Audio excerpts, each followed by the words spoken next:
And good morning, Savannah and the Low Country, and welcome to the Karl DeMasi Sports Report, the first show of 2023. Hey, Happy New Year. Hopefully your holiday season was good. I'm back out here on the Soundgarden Stage, a little warmer than last time. Last time I was out here, it was 21 degrees. Now we're up to 41 degrees.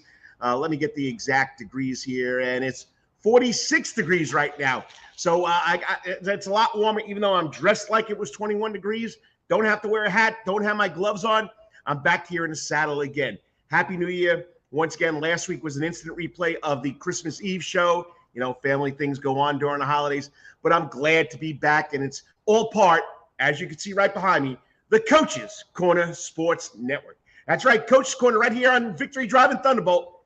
Got to thank John Henderson for letting me do this every Saturday morning, whether it's recorded or live. It's usually live 99% of the time, but you know, sometimes family things come up, and I'm glad to be back here. I'm glad you're watching. You know what? You can give me a comment in the comments page right here. Let me post one up there for you so you can see what I'm talking about. Good morning, Savannah.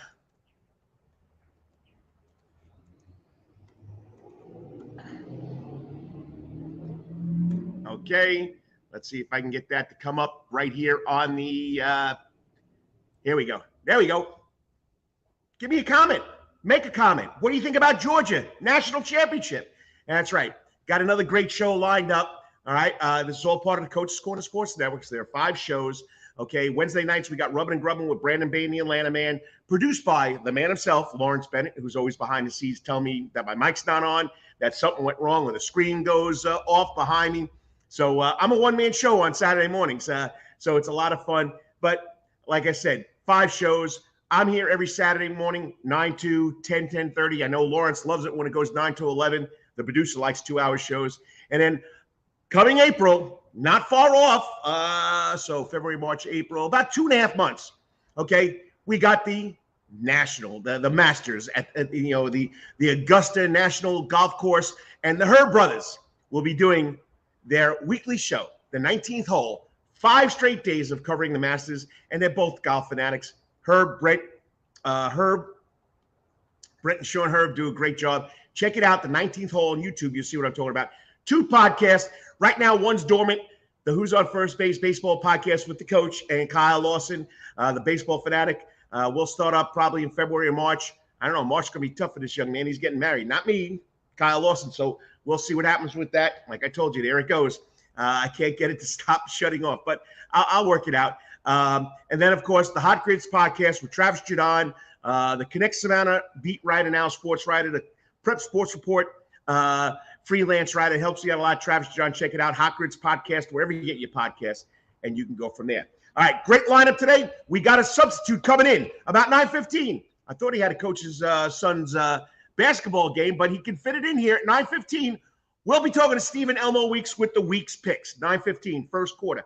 Second quarter, we'll talk to the Wetherington Chiropractic Clinic Athlete of the Week. We'll talk to Kaden Tuten.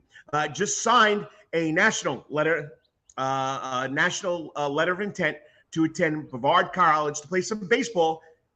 Kaden Tuten at a Benedictine military school. So it's not just all about football signings over there. All right. And then we got 2 pre-recorded segments. One because she's out in LA or San Diego. We got the sports director, WJCL sports director, Amy Zimmer, a year on the job. She's going to talk about the Natty, the national championship. She's out in San Diego hanging out with the big guy, Frank Selkowski. WJCL will bring you what's up and running out there in San Diego. And then at about 10 o'clock, we're going to talk high school basketball with no other than the guru himself, Kyle Sandy. But at 10 o'clock, he's up there in Atlanta somewhere at a basketball tournament. So we pre-recorded it yesterday. And then, of course, the last segment, 3 steps out the door. I'll take 3 videos that I've watched that or I've gotten from social media, Twitter, Instagram, Facebook, and we'll break it down. And then, of course, I'll end with Karl's Corner, my editorial about something that's going on in the world of sports. Hey, this is great. The sun's beating on my face right here. It's nice and warm. Even though it's 46 degrees, it's just great to be here. All right, so let's get going. Elmo Weeks will be here in about 8 minutes. Once again, like I said, I wasn't on last week, so I helped put together the Prep Sports Report 2022 Top 10 Moments from a Memorable Year. Hey, got it started off with Benedictine.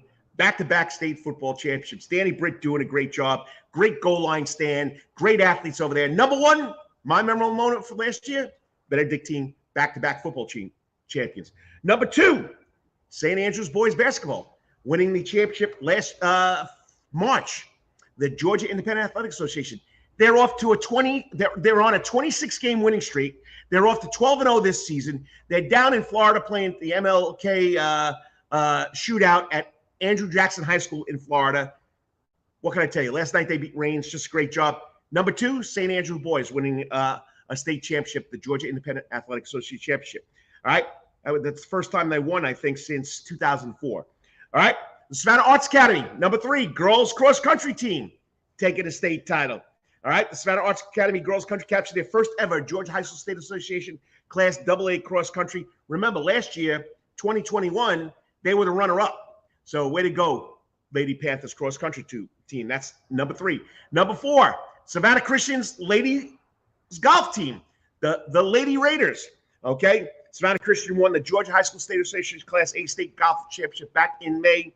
Great job. Mary Miller just verbally committed to go to Georgia Southern. Great program over there. Number five, I got to go with the Havisham varsity girls tennis team. Did not lose a match all year, 19-0. Yes, I know they won the Georgia Athletic Private and Parochial Schools Association state title, but they brought home a state title to the 912, to the Seaport. And then we go right back, number six, the Havisham boys and girls cross country team both won the state cross country championship in October. Just a great little school over there, the Havisham school. All right, number seven, Savannah Christian. You wouldn't believe it, competitive cheerleading team. What a great job. Okay, they were runner-up last year. They come back and win it this year. Great job. I got to go number eight with the Forest City Gun Club Juniors claiming their fourth state title in the Scholastic Clay program title and their third straight national championship. So three national titles for the Forest City Junior Gun Club. Great clay sports shooting team. Great story right there. Number nine, Savannah Country Day. Their clay sporting team won the Georgia the Georgia Independent Athletic Association championship this year. Okay, they were only in their fourth season. All right. They beat out Savannah Christian. They beat out Benedictine. What a great story. The Hornets clay sporting team was number nine. I had two tied for number 10. These two young ladies have done a great job. Okay, first we got to go with Maggie Bird out of Savannah Christian, back-to-back state titles in the high jump. Okay, back-to-back. And then we got to go with Margaret Wade, who won the 3,200 meter race in the Georgia High School State Association Championship in May. Then she comes back in the beginning of November, wins the state cross country championship. So those two girls were my number 10. So once again, we got a lot going on. Stephen Elmo Weeks coming on at 9:15. I got plenty more sports information I'll catch up to when we come back, or when I find time at the end, maybe in 10 o'clock, I'll recap it all. But I want to keep on time. And I got Stephen Elmo Weeks waiting in the wings because, he's got to coach a little basketball. But anyway, quickly, here we go. We got people punching in here, okay? Chad Griffin, the coach and the AD. Good morning, Coach. Hope all's and well up there in the ATL. Now the one of the administrators at Hebron Christian. Coach of the AD went for a good run for almost 2 years, and Chad, switched jobs, moved up to the ATL. Happy holidays, sir. And once again, always miss you, Coach. Coach Chad Griffin. And, of course, the man that's a fixture, always tuning in, Dennis Kessler. Good morning, Coach. I'm here. Best show to watch on a Saturday morning. Hey, I know last week I took off. I missed you guys, too. And go Eagles. Nah, I'm going to go G-Men. Okay? Sorry. New York and Philadelphia. But anyway, Dennis, I appreciate you tuning in every week. All right, up now in 3 minutes, we're going to wrap it up with the man that's been making college football picks all year long. He went into the bowl season 28-22. He didn't do bad. He got 5 out of 11 right. He finished the seasons 33-28, above 500. How many sports prognosticators can say they're over 500? But that's of course Stephen Elmo Weeks with Elmo Weeks' picks in 3 minutes. Stay tuned. I'll be right back. Then after that, don't forget the Wetherington Chiropractic Clinic Athlete with Kaden Tuten. all the time. That's Coach's Corner in Thunderbolt, Georgia, because Coach's Corner has been voted the best in Savannah for over 20 years running. It's no wonder why. There's always sports, live music in the Soundgarden, and delicious and abundance of pub food. No matter what the season, there's always a reason to check out Coach's Corner. Pick your favorite sport, pick your favorite team, and pick your favorite TV, because Coach's is your place to be. Coach's Corner has been Savannah strong since 1991 and is always open for dining service for lunch and dinner. Remember, Coach's Corner still has takeout service. Join John Henderson and the crew for the best burgers, wings, and now pizza too.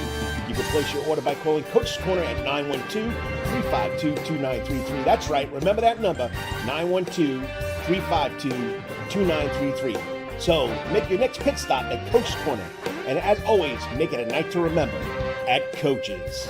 At Calvary Day School, we want our students to be fully equipped and on the cutting edge of academics, making a difference in our world. Your child will grow academically, physically, socially, and spiritually.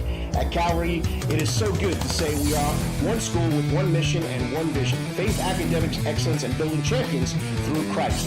Calvary Day School, we consider it a privilege to meet with your family personally. Call Philip Lee, Director of Admissions, at 351-2299. That's 351-2299. For over half a century, it comes in uniforms, sporting goods, or trophies, Thompson's got you covered. From cleats to caps and the best prices on the biggest brands, Under Armour, Adidas, and more. From baseball to soccer, volleyball to softball, and yes, football too. Every season starts at Thompson Sports Shop. From cutting and equipped at Thompson Sports Shop's new location, 6606 Abercorn Street, Suite 102 in Savannah. Open Monday through Friday from 10 a.m. to 4 p.m. and seasonal on Saturdays. At locally owned Thompson Sporting Goods and Trophies, come see where everyone is a winner. You still want some real New York Italian food? Bada bing, bada boom. Rocky's New York Deli and Italian Catering is open at 7630 Skidaway Road, Tuesday through Saturday from 7 a.m. to 3 p.m., serving breakfast and lunch right here in Savannah, Georgia. Rocky's New York Deli and Italian Catering has been serving the public for over 3 years. Now, if you want Rocky's New York Deli and Italian Catering goods delivered to your door, go online to SavannahTakeout.com or DoorDash.com, or just pick up the phone and call 912-354-2914. That's right, 912-354-2914. Kabish, and remember, we ain't New York style. We are New York at Rocky's New York Deli and Italian. Wetherington Chiropractic Clinic. Your back hurts, another body part hurts all the time. It makes you mad. The pain drives you crazy. You just want to pick something up and throw it across the room. If you can, at the Wetherington Chiropractic Clinic, you get complete chiropractic care and pain relief to help you move better, have a less painful life, and of course, achieve a healthier lifestyle. The Wetherington Chiropractic Clinic is now located at 2 locations in Savannah, Georgia, at 329 Eisenhower Drive and in Pooler at 114 Canal Street, Suite 603. So visit Dr. Bart Wetherington at the Wetherington Chiropractic Clinic for all your chiropractic needs.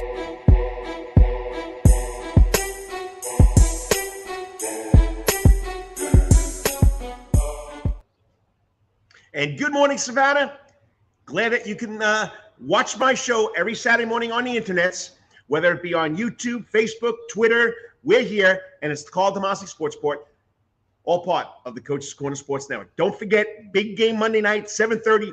There's over 100 TVs here at Coach's Corner. There's 9 75-inch TVs right behind me that'll have the big game. Come enjoy it. Come out with friends. Wings, the best wings in town, pizza, burgers, and, of course, adult beverages, and soda for the kids, and water, of course. But come out here and enjoy it at Coach's Corner. John Henderson will have a big party going on. And talk about picking football games, pretty impressive. Going into the bowl season, this young man, he's still young, okay, was 28-22, so out of 40 games, over 500. He picked 11 games Christmas Eve, December 24th. He went 5-6, not too bad.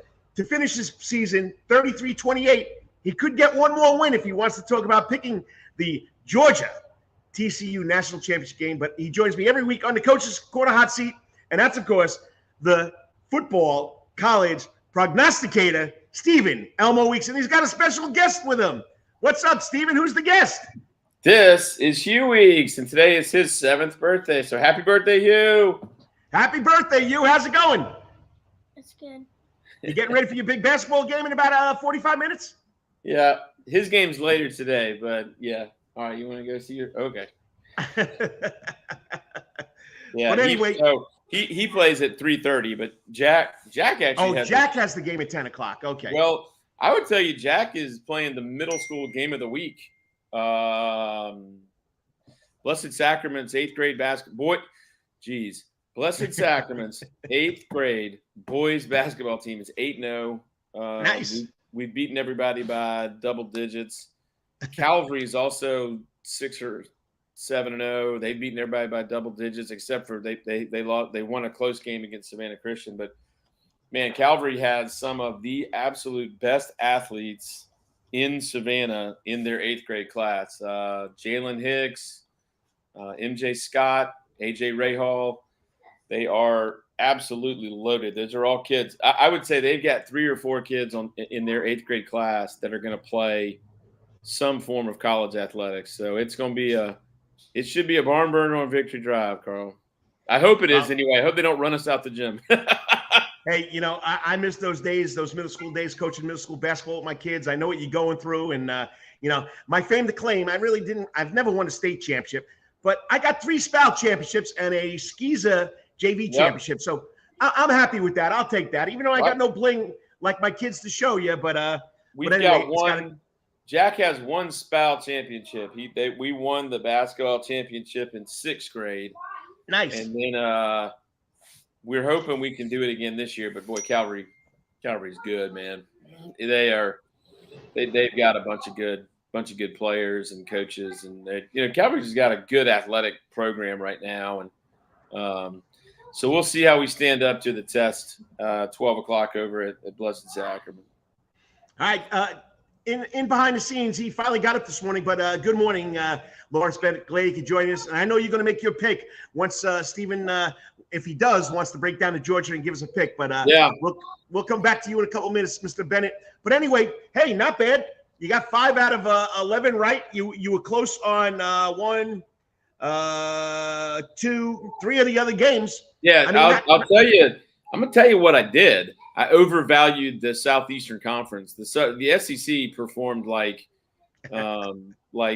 garbage in the bowl season, except for Alabama, Georgia, and Tennessee. LSU, nice wins. But when you're talking about Florida getting blown out by Oregon State, Kentucky gets shut out by Iowa.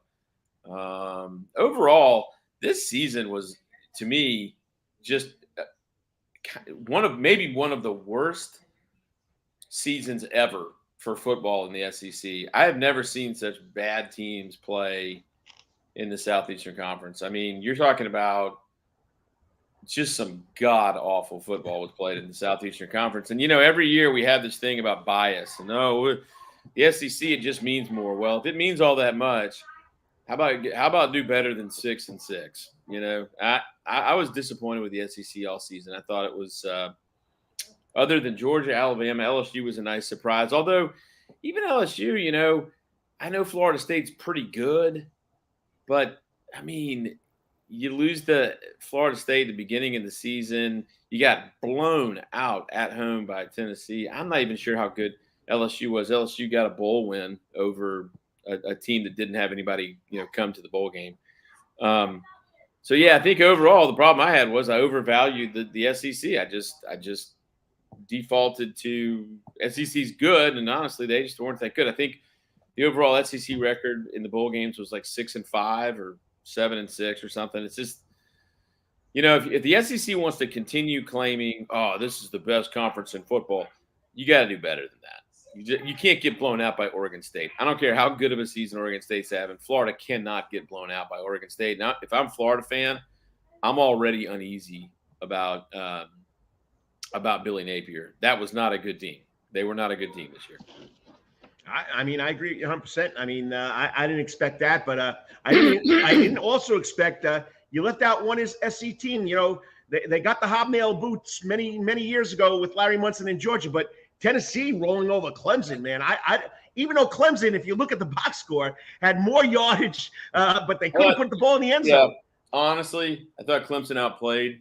I thought Clemson played better than Tennessee in that game. They missed a bunch of field goals, maybe 4, something like that. Yes, 4. I will say, though, Tennessee probably had the best backup quarterback in the country. Joe Milton, who I'd kind of forgotten about, was just played an outstanding football game. But I thought Clemson played better than Tennessee. They just, with a quarterback who was maybe inexperienced and just made some really conservative play calls. If I'm Clemson, I'm a little worried about Dabo Swinney too. It looks like, all those championships and all those things happened when he had Brent Venables and Tony Elliott as his coordinators.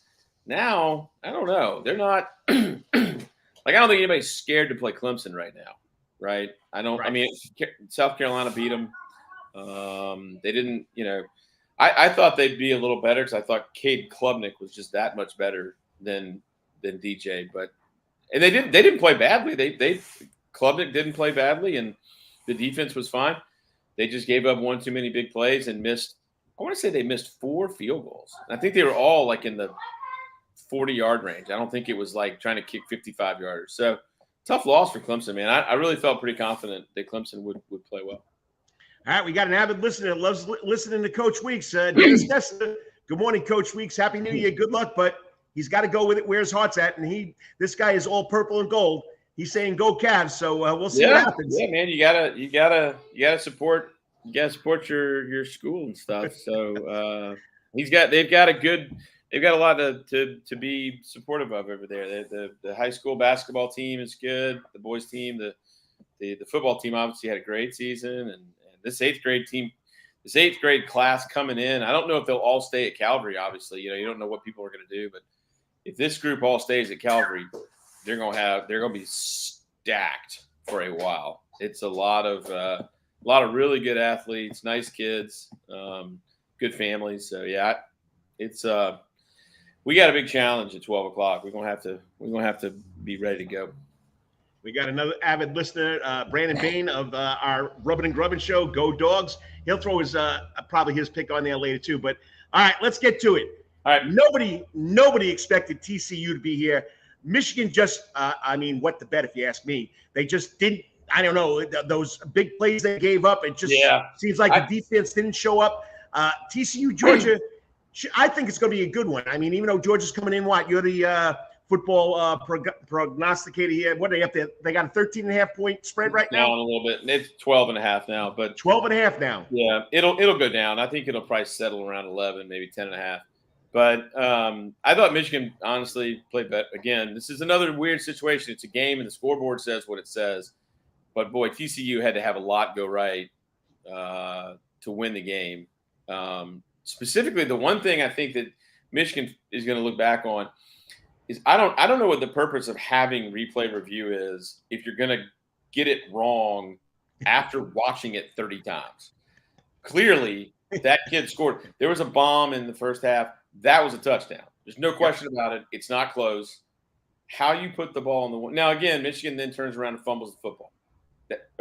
That's on Michigan. But that's a touchdown. That's a just remarkable mistake made by the officiating crew or the replay people or whatever. But then also, Max Duggan probably played his statistically the worst game of his season. He was throwing the ball out of bounds half the time, but when he did complete it, to Quentin Johnson, who's really, really, really good. I wasn't, there's a lot of TCU love out there right now. I wasn't really in love with TCU. They did a good job of stopping the run, which made Michigan throw the ball, and that's not really what they do. And so they threw 2 pick sixes. So McCarthy throws 2 pick sixes. Well, if you take away the 2 pick sixes, and you take away the fumble on the goal line, and then you take away the very first series of the game, Michigan kind of sort of would have blown TCU out. So I wasn't like, I don't know. I'm not on that train. And I know people are saying, oh, you're undervaluing them because they're in the Big 12. No, I thought the Big 12 was actually the best conference in the United States. I thought from top to bottom, the Big 12 was the best football conference in the United States. And the most good teams from top to bottom. And they're legitimately where they're supposed to be. I still think if you play the Michigan TCU game 10 times, Michigan wins 8, right? So I mean, I definitely agree with you on that touchdown. I mean, nobody touched the kid. The kid Unreal. goes the ball over the goal line. Well, Ridiculous. you know, like you said, Michigan didn't take care of the ball. The next play, they fumble it. Mhm. But anyway, and the two pick and give sixes. credit, you know, TCU did a good job of creating turnovers. That's part of football. You know, that coaches coach that. You know that. And they did a good job of of taking advantage, being opportunistic, you know, forcing Michigan to make mistakes. Michigan's coaching staff, the entire coaching staff should probably have their pay docked or something. Michigan's coaching staff did not have those kids ready to go. They clearly appeared to take TCU for granted. So I'll go ahead and say this. And, you know, I think people are going to be in love with TCU. It's going to be a close game. TCU is the Cinderella story and all this. I think Georgia's going to blow the doors off of TCU. I mean, if you look at it from top to bottom, I think Georgia's just so much more talented than TCU. I hope this doesn't come back to bite me, but I would take Georgia and I would lay those 12 points or 11 points or whatever it is. I see it being one of those games that's like maybe close going into halftime. Maybe Georgia scores late and it's like 24-17 at halftime, and then it ends up like 42-24 or something like that. I just don't think TCU – and again, it's not because I don't like TCU. They've had a great season. They've done incredible things. They pulled rabbits out of hats all season in a very, very good conference. That's the Big 12 is, in my opinion, far better than the SEC this year. So it's a feather in their cap. They won the best conference. But I mean, they got down by 21 to Kansas State at home. They almost lost to Iowa State up in Ames. I mean, all these little weird things happened all season. I don't think you can do any of that against Georgia. Georgia gives you very little room for error. You know, frankly, I don't even know that Georgia should be there. Right. I think Ohio State was the better team for you know 3 quarters, 14 minutes, and 57 seconds. Right. Yep. Basically, as long as it was 2022, Ohio State was the better team. As soon as it hit 23, that thing sails wide left and Georgia wins. But I don't think Georgia's going to perform like that. I think they're going to be. I loved what Kirby Smart said after the game. You know, everybody's excited, and he's like, "No, Stetson Bennett played terrible. He's going to have to play better. Our whole team's got to play better. We're not good enough." I agree with him. He's right. that wasn't good enough. But I think this week is, you know, in some ways, I don't think we've seen Georgia play its best game yet. I kind of think we might see Georgia play its best game, like bookends. Maybe the best game that Georgia played all season was the very first game of the season against Oregon. That was pretty much a perfect game. I kind of feel like you're going to see that level of performance out of Georgia. And if Georgia does that, I just don't think TCU has any chance at all. I mean, it won't be close for long. All right. So your final pick of the 2022 college football season is Georgia giving the 12.5 or whatever. I don't know what it is. It's right. It started off at 13.5. It came down pretty quickly to 12.5. It might have jumped back up to 13 for a minute. I feel like by the time the Monday gets here, I think it'll probably settle at like 11, maybe 10.5 or something like that. But yeah, I'd lay double digits and wouldn't have a problem with it. I think, and you know, I was pretty confident about Michigan too. So maybe I'm wrong. Maybe I'm just totally undervaluing TCU and they have all this magic and all this stuff. But in all honesty, Magic doesn't win football games. The dudes on the offensive and defensive lines do. Georgia's offensive line should stand up to TCU. They you know, Kenny McIntosh and those guys should be able to run the ball. And on the flip side of that, the defensive line, Michigan was all over Duggan all day. Yep. He finds a way to like sidearm fling the ball, kind of, you know, literally like that way. And then the Johnson kid runs as fast as he can and barely catches it and runs for 76 yards for a touchdown.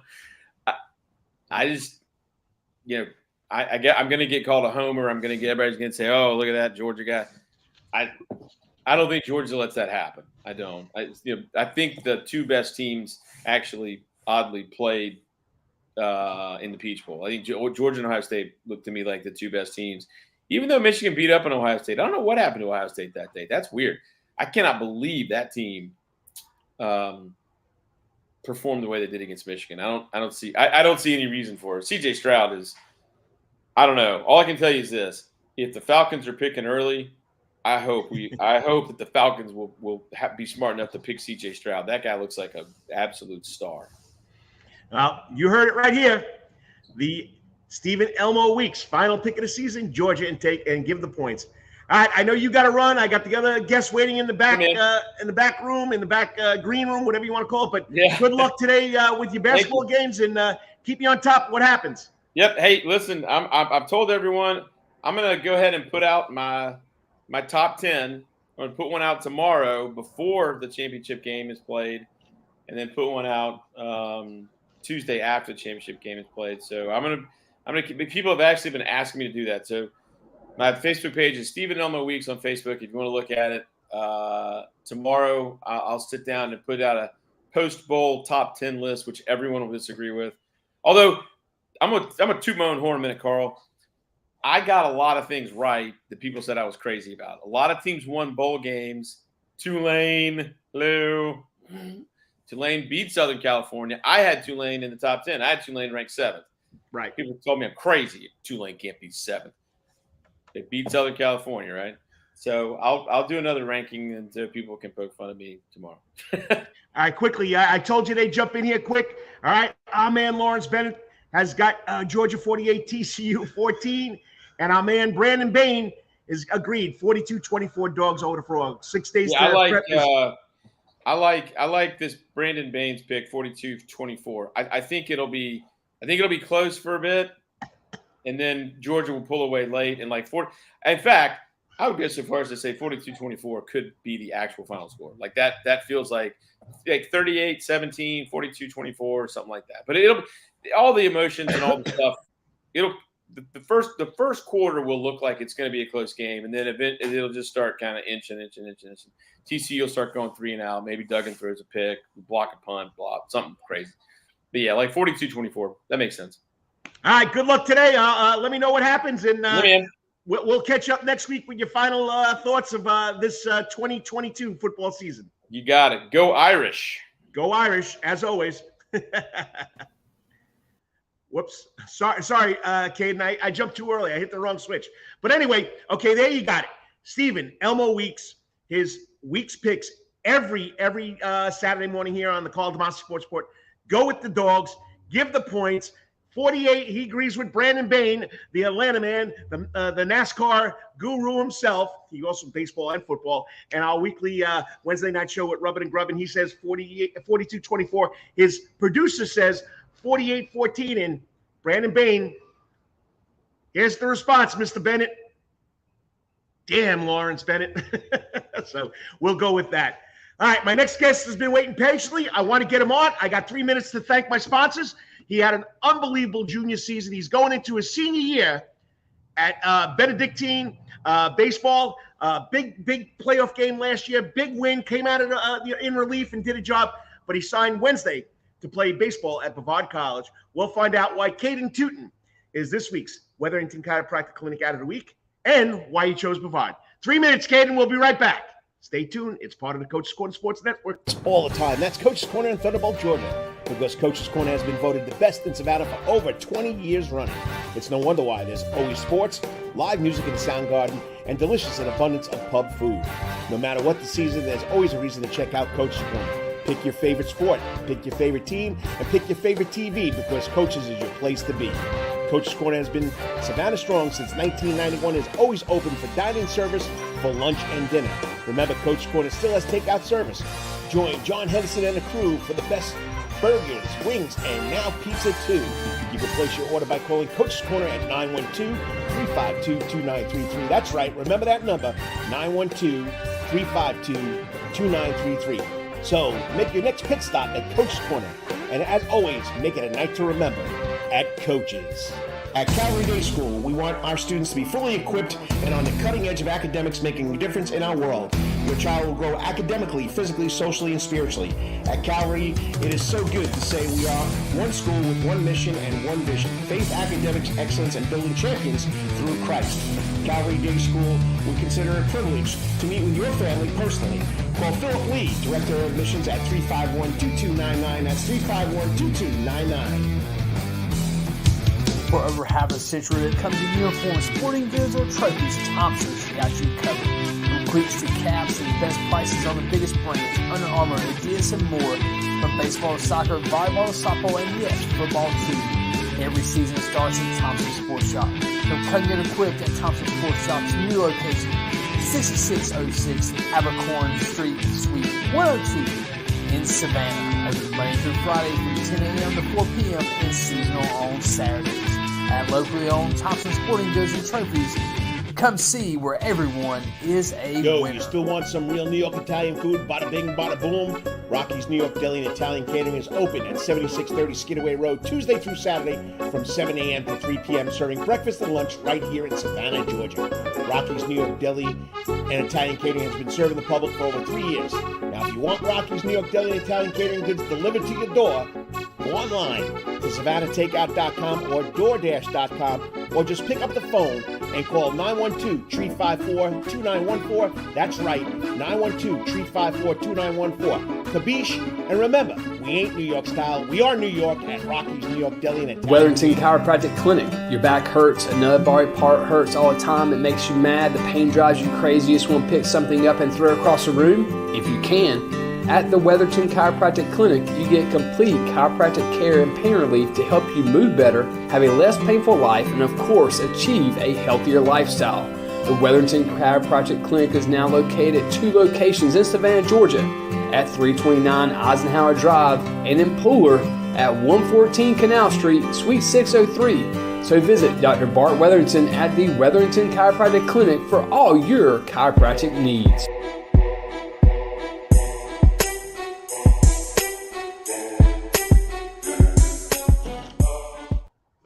And good morning, Savannah and the Low Country. Welcome back to the Karl DeMasi Sports Report. Heard every Saturday morning on the internets, whether you get it on Facebook at the Karl DeMasi Sports Report, Coach's Corner Facebook page, Prep Sports Report Facebook page, on YouTube at the Karl DeMasi Sports Report channel, and of course on Twitter at KD Sports Report. And this is what it's all about. This is why I started doing this many, many years ago, is trying to get the good kids more publicity. Yes, the local media does a great job. WJCL, WSAV, WTOC, Dennis Knight, Savannah Morning News. I just wanted to get a little more out there, and that's why the Prep Sports Report happened. And from the Prep Sports Report, we had the Karl DeMasi Sports Report on the radio. Now there's no radio. It's just on the internet. But this is what it's all about. And the Wetherington Chiropractic Clinic Athlete of the Week. Dr. Bart Wetherington has sponsored this since day one that I started on the radio in 2010. He's been a loyal supporter since 2010. I got to appreciate it. I think probably this young man played a little baseball against his son, but I know baseball community here is really tight in Savannah, Georgia. I mean, he just signed to play at Brevard College, national letter of intent Wednesday at Benedictine Military School. All right, and that's, of course, rising senior. Well, he is a senior. He's not rising now. He is a senior. This is his last season at Benedictine, and that's Kaden Tuten. I mean, last spring, Benedictine making another big run in the baseball playoffs. He comes in and picks up a save, 2 1/3 strong innings in a state quarterfinal over Troup County. On the season, he was 2-1 with a 3.74 ERA on the mound. Very, very good summer season with his traveling baseball team, because Perfect Game chose him as a preseason person or player to watch.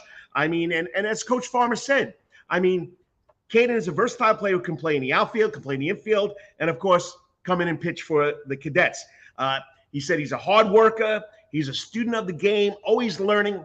I know because he's been probably following his dad for a long time and his mom. Okay, Brian and Diana Tuten, congratulations. Of course, don't forget, he's the grandson of one of the best sports reporters that ever are here on TV, Rick Snow. So, I mean, and Shelly Snow, his grandma, I can't leave her out, the family, his brother and sister, that's just done a great job. He's also an A student in the classroom. He's taken pre-med line stuff. I mean, what can I tell you, this kid? The kid is definitely worthy of the Wetherington Chiropractic Clinic Athlete Week. Joining me now on the Coach's Corner hot seat. He's been waiting patiently. He's been in the back room early. And that's, of course, senior from Benedictine Military School, baseball player, going to be a tornado at Brevard College, Kaden Tuten. What's up, Kaden? Hey, how you doing? Hey, I'm going back to the days when I used to watch you crawl, buddy. Yes, sir. So, but I mean, unbelievable. I mean, congratulations on your season last year, your summer seasons, your traveling ball seasons. It really does definitely pay off. And once again, you want to go play some college baseball. You got to be excited about that. Yes, sir. So tell us, Dad don't talk about it, but from what I understand, he used to be a star baseball player at Groves High School. And of course, your mother was a phenomenal athlete too. So when did the Tutens, the parents of you, throw you out on that baseball field? When did this all start? It started very, very early, definitely from T-ball, even just as soon as I was born, watching my dad play men's league and watching my brother grow up playing. And I just fell in love with it and played it, T-ball, and then child pitching through. Well, you've definitely grown in it, and you've gone to one of the best programs in the city at Benedictine, and of course, Coach Farmer, state championship at Calvary, comes back to his alma mater, 2 state championships. What is the baseball program? How does it help you become a better baseball player? Coach Farmer does a great job. He's really experienced and he knows a lot because he gets a lot from other coaches. He studies the game, and just like all the other coaches at BC, they study from colleges and take stuff from high-performing places, and they bring it to us at BC, and that's what we learn. All right, I'm playing. I'm playing the producer vaccines here. My computer's going wild, but Coach Farmer. I have my younger son played for Coach Farmer. I can agree you immensely with what he does with the baseball programs wherever he's been. And he ain't going to tell you, if you come over here to Coach's Corner, in the back of Coach's Corner, there's a picture of him with a World Championships Cal Ripken team when he was a very young guy. Wouldn't know. Yes. You wouldn't know it's him. So anyway, you played a lot of traveling baseball. Dad's been one of the best, from what I understand, one of the better youth baseball coaches. Tell us, what specific routine Kaden Tuten used to make himself a better baseball player? The coaches at BC definitely helped with it too, but just the stretching routine we go through and the plyo ball routine that Coach Pasquale puts out for us, our pitching coach, he does an amazing job doing it. And the throwing program all throughout the fall gets us ready for what we need to do as a team. And for me, he does it personally. So I can't thank him enough. And he just does so much for me. Now, Benedictine, the brotherhood, the players, the alumni coming back. Has there been a past or present player that has influenced your baseball career up to this point? Yes, sir. Stevie Powers, who used to play at BC and played at Southern Miss, even when I was younger, like growing up, I would watch him play. And now when I'm older, I've been working with him, and he's just helped me through all the way because he's been there, he's experienced it, so he can definitely help more, and he has, and it's been amazing. He's an amazing person. Well, we can go way back to when he was playing football for the cadets too, and I coined him the golden arm. He was the golden arm in football and the golden arm in baseball. He definitely knows the game, and I'm glad he's back at Benedictine helping you guys grow. Just a great role model. Okay, all right. You had a great game last year in the playoff. Everybody found out who Kaden Tuten was with that 2.5, 2 1/3 pitching relief. But what has been the highlight of your career at Benedictine? The highlight's just going out there with my teammates and my coaches every day. Just being able to be on that field with them is just the most rewarding experience. Even if it's not on the field, just at practice, just having fun with my coaches and teammates every day. It's just the most rewarding experience. So you would say that's your proudest moment too, also, right? Yes, sir. All right. Tell us about the experience of going to Benedictine, not just playing sports there. The experience at BC, it's a brotherhood. I mean, everyone there, we're all brothers there. We all love each other. We all support each other. The support is immense there for everyone. And it's rewarding. In the classroom, the teachers are just so friendly, so kind, and so helping and willing to help you get to that next level. Nice. And if you're just tuning in, you're watching the Karl DeMasi Sports Report on the internet, whether it be on Facebook, YouTube, Twitter. We're at the Wetherington Chiropractic Clinic Athlete. This way we bring on the good kids that have done something special or are being recognized for something they've just done. This young man, Kaden Tuten, just signed to a national letter of intent to play baseball at Brevard College. So they give you a position yet at Brevard College, or they're going to wait till you get up there? Just wait till I get up there, but mainly it's just pitching right now. All right. Well, Coach Farmer says you can do it all. You know that. Yes, sir. Could Dad do that in high school? I don't think he pitched, but he played just about everywhere. Yeah, I know he played every single position. I didn't know if he pitched either. Okay. All right. Why Brevard? I mean, we know it's up there in the mountains of North Carolina, Asheville. It's a beautiful campus. Why Brevard? The coaches and the students there. It feels a lot like BC there. I've talked to a bunch of the kids that go there, a bunch of kids that play baseball there, and it's like a brotherhood there too. And it just felt like the right fit. The coaches are doing a great thing there. They're really developing the program good. And I think they'll help me grow not just as a player, but as a person. Well, you got to feel that you fit in there, and that's that key. Which Mom and Dad, both educators. Even though we classify Brian Tuten as an athletic trainer, he's also an educator too. Yes, I had the privilege of working them at Groves many years ago, so it's something special. So your family, big part of your life. Let's talk about your family. What impact has they had on your career? Your brother and sister too. Yes, sir. They're everything. I mean, I wouldn't be here without them. They've supported me through the way, and I can't thank them enough because I wouldn't be here without them. Every time I get down on myself, they bring me right back up. And they do everything for me, support me. They're there every single second, and I just can't thank them enough. And if someone's watching, you're the grandson of legendary Rick Snow and Shelley Snow. Tell us what your grandparents have done for your career or been a supporter of your career. They've also done everything. I mean, they're there pretty much every single game, and I don't know how they make it out there every time. But they're definitely a huge support system for me, and I can't thank them enough. I love having them out there. Especially with Grandpa. I know he's going to shoot me when I'm saying Grandpa, but being up late at night doing all those sportcasts and making it to your game next day, it's pretty special. And I'm glad I got to watch you grow, and they'll probably follow you up there to the mountains in Asheville, North Carolina. Yes, all right. Sir. You had a very, very good youth program that you played for, right? Yes, sir. And what were they called again? Savannah Thunder. Savannah Thunder. I called them Storm. But the same logo as the Brevard Tornadoes. Tell us about your playing youth baseball and the traveling baseball with that program. Playing youth with them, I've grown up with those kids my whole life, and now most of them are at BC with me. So it's just carried over, and it's been great. And playing with my dad, he puts everyone at every position. He doesn't leave you at one position. So that versatility comes from that, and I thank him for that. And the brotherhood still with those kids is just great. Friends you have for the rest of your life, right? Yes, sir. All right. Now let's go a little outside the box here. We all know athletes have superstitions and rituals. Any superstition rituals for you before baseball games or what you doing? Yes, sir. So every day before the game, I definitely pray before I go out there. But me and one of my teammates, Miles Clemens, we fix each other's jerseys before each game. It started last year, and it's just stuck ever since. Nice. I'll give you one that I'm the old guy now. I can tell this.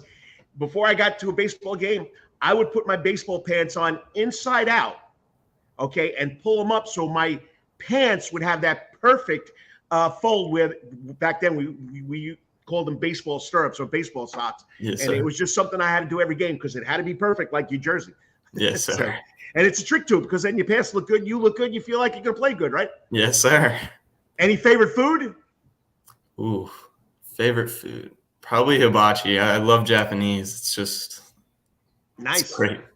Nice. Okay, so, your plans are to play baseball at the next level. Outside of baseball, and I just noticed, I read that from Dennis Snyder, did a great article on you. You are taking pre-med online courses. What's the future after baseball look like for you? The future, I'm just hoping to get a good job, provide for myself, but definitely somewhere in the medical field is what I'm feeling.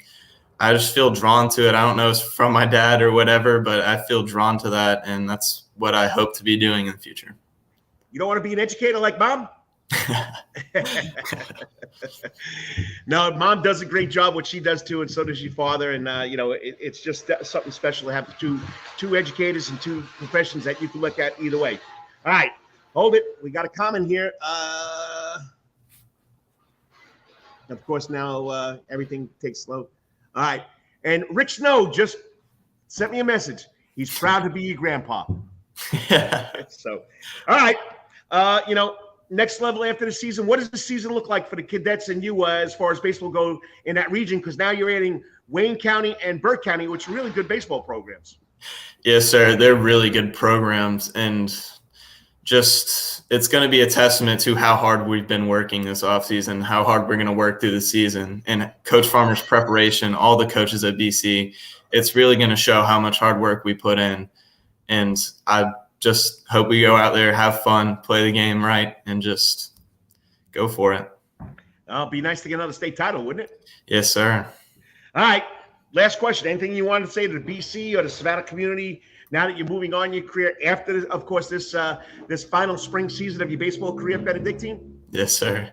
I just want to say thank you. The support has been overwhelming, and the love has been overwhelming. It's crazy, and it's unbelievable. So just thank you.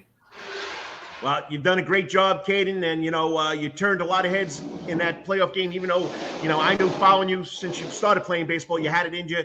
Keep it up and enjoy it. Have fun. It's the last time. And yes, once again, congratulations. Great job. Yes, sir. Thank you so much. And where they say there at the Brotherhood, go Cadets, not cadets. It's got to be Cadets. Yes, sir. Go Cadets. Have a good one. You too. Congratulations. Thanks for coming on. Thank you for having me. Hey, get ready. Monday, opening day. Yes, sir. I mean, Kaden Tuten, straight A student, pre-med courses online. Besides on the field being outstanding, he's also an outstanding student in the classroom. And, I got to send out a big kudos to mom and dad because, they've taught their children how to go about, whether it be an athlete or a student. Just a great job for the Tuten family. And, of course, good friend Rick Snow, Shelly Snow, being part of that whole situation. All right, next up, we're going to talk a little Georgia football with the WJCL sports director, Amy Zimmer. It's pre-recorded, but you got to watch it. First female sports anchor in Savannah, Georgia. You're going to enjoy it. Stay tuned. She's out there in California with the big guy eating at In-N-Out burgers. 3 minutes. You're watching the Karl DeMasi Sports Report right here on the Coach's Corner Sports Network. All the time. That's Coach's Corner in Thunderbolt, Georgia, because Coach's Corner has been voted the best in Savannah for over 20 years running. It's no wonder why there's always sports, live music in the Soundgarden, and delicious and abundance of pub food. No matter what the season, there's always a reason to check out Coach's Corner. Pick your favorite sport, pick your favorite team, and pick your favorite TV because Coach's is your place to be. Coach's Corner has been Savannah strong since 1991, is always open for dine-in service for lunch and dinner. Remember, Coach's Corner still has takeout service. Join John Henderson and the crew for the best burgers, wings, and now pizza too.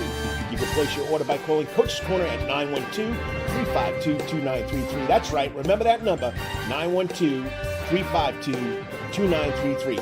So make your next pit stop at Coach's Corner. And as always, make it a night to remember at Coach's.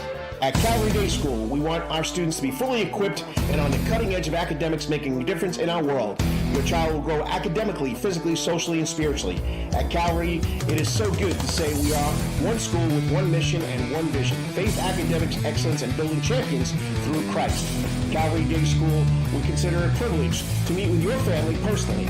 Call Philip Lee, Director of Admissions, at 351-2299. That's 351-2299.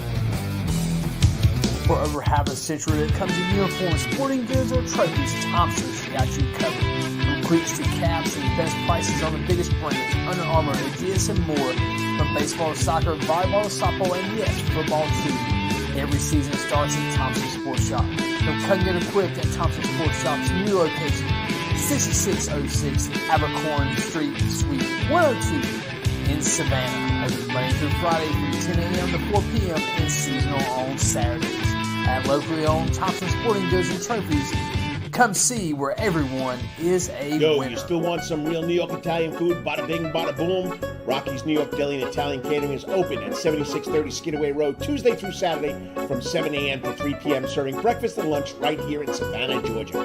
Rocky's New York Deli and Italian Catering has been serving the public for over 3 years. Now, if you want Rocky's New York Deli and Italian Catering goods delivered to your door, go online to SavannahTakeout.com or DoorDash.com, or just pick up the phone and call 912-354-2914. That's right, 912-354-2914. Kabish, and remember, we ain't New York style. We are New York at Rocky's New York Deli and Italian. Wetherington Chiropractic Clinic. Your back hurts, another body part hurts all the time. It makes you mad. The pain drives you crazy. You just want to pick something up and throw it across the room. If you can, at the Wetherington Chiropractic Clinic, you get complete chiropractic care and pain relief to help you move better, have a less painful life, and of course, achieve a healthier lifestyle.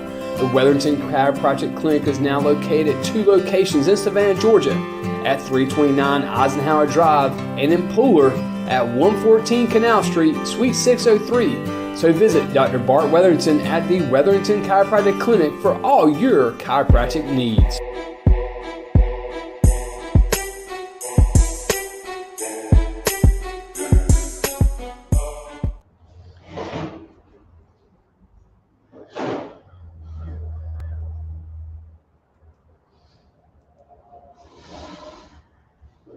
There we go.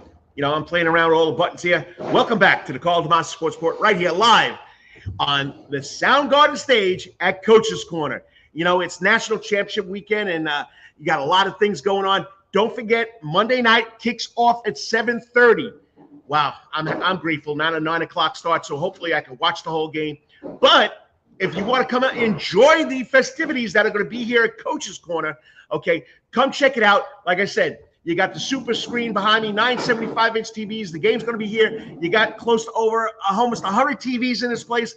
Just pick out your special or your favorite TV, pick out a booth, and enjoy the wings, the burgers, the pizza, and, of course, you know, adult beverages and then, you know, kid beverages. It's all right here at Coach's Corner, and there's no bigger Bulldog fan than the man himself, John Henderson, and the Bulldog Doghouse is still out front, so come out and enjoy it, and you'll have a good time. But I wanted to get this guest on because, you know what? First female sports anchor here, sports director here in Savannah, Georgia. She's been at the job, it'll be a year in February, but she's been to 2 national championships now. Last year at Lucas Oil Stadium with the big guy, Frank Salkowski, and now she gets to go to California at SoFi Stadium.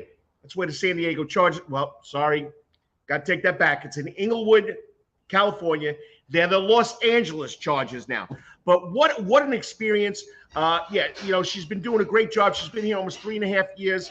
And believe it or not, she was in Palm Beach, is it Palm Beach in Florida? West Palm Beach is Florida. I don't know, but she was somewhere in there in California, and she saw the SoFi Stadium being built. What great experience to go back there and do it. So now to talk about the Georgia Bulldogs and what's going to happen Monday night, no other than pre-recorded because she got to get on a plane and she's probably sleeping in California somewhere. Okay, that's the WJCL sports director, Amy Zimmer. Here we go.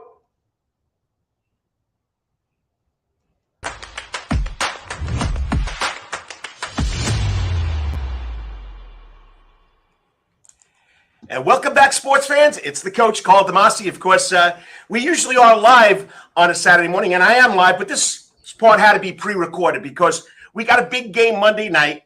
And, of course, my good friends from WJLC, the sports department. Oh, we got to say the news department now because the big guy is no longer in the sports department. He's the morning anchor on their morning show. But anyway, he gets to go out there with this lovely young lady. She's almost a year into her job as the WJCL sports director, first one in Savannah, Georgia. But I had to talk to her. I mean, last year at Lucas Oil, this year at the SoFi Stadium. Hey, she's getting the perks, but she does a great job. And she's joining me on the Coach's Corner hot seat. Once again, Amy Zimmer. What's up, Amy? Good morning, Coach DeMasi. How's it going?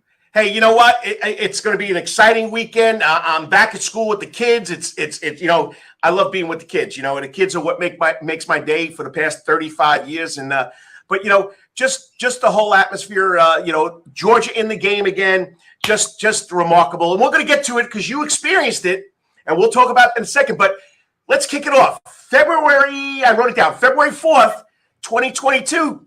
You were named the first female sports director here in Savannah, Georgia at WJCL. How's the year been?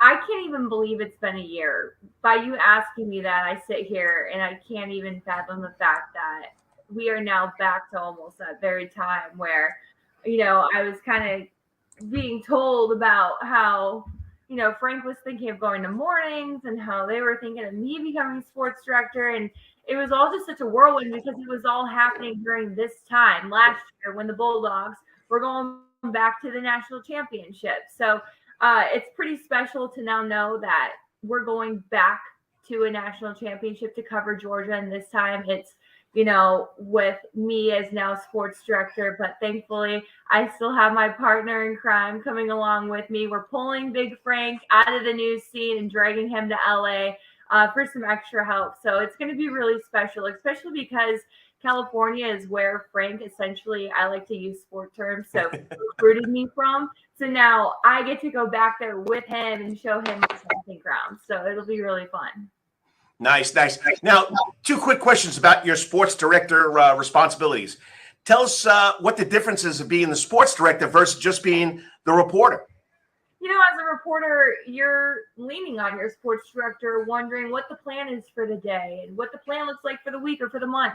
And you really just more so are being told, hey, go here, go there, and do a great job. And while you pitch ideas, really, as sports director, you're the one scheduling everything out. You are constantly digging for the stories that not everyone might know about. And so really, I think the biggest transition is now knowing that, I'm calling the shots. I'm deciding what we are covering for the day, what's most important, what's least important, if we can't get to everything. Because as you know, we only have so much time in a day and there's so much talent in our area. It's so hard to get everywhere. And if we can go everywhere, we can only be there for just a few minutes. So really, I think the biggest transition that I've actually really enjoyed is just, trying to become a little bit more organized with creating a really awesome schedule and calendar and just loading that thing up with events. DeMasi, there's so much to do in our market and it's such a blessing and it's been so much fun. I was told when COVID hit, there was no sports to talk about in Savannah, Georgia. Sports hasn't taken a backseat to anything, COVID or anything. There's always something to talk about sports in Savannah, Georgia, whether it's national, whether it's professional, when it's high school, whether it's the youth leagues. Remember the youth leagues out there in Queens, New York, where you had some fun with a little while ago. But anyway, yeah, so, all right, second question, all right? College football playoff semifinals. The Peach Bowl, the Chick-fil-A Peach Bowl. I'm telling you right now, in that fourth quarter, 14 points down, but I hung in there. I did not shut the TV off. Michigan just blew me out of the water. Yes, I'm a Jim Harbaugh fan, okay, and I just didn't expect that. But I didn't expect that in the Georgia game, and you told me you had some kind of a wild experience in that fourth quarter. Let's hear about it. Yeah, so of course, all media that covers the game, sitting up in the press box, there's multiple different rows. I was in the second row. First row is usually dedicated to print media. So, of course, sitting there watching the game and sitting over them, you can kind of look down and see, how everyone's reacting. And really for them, coming into the fourth quarter, everyone was kind of just slouched back in their chairs, arms crossed. No one's really typing anymore. Everyone had their stories done. The headlines were in. It looked like Georgia was out. And it looked like it was going to be the biggest upset. And then, of course, leave it to Stetson Bennett and his team to pull the ultimate comeback in the fourth quarter.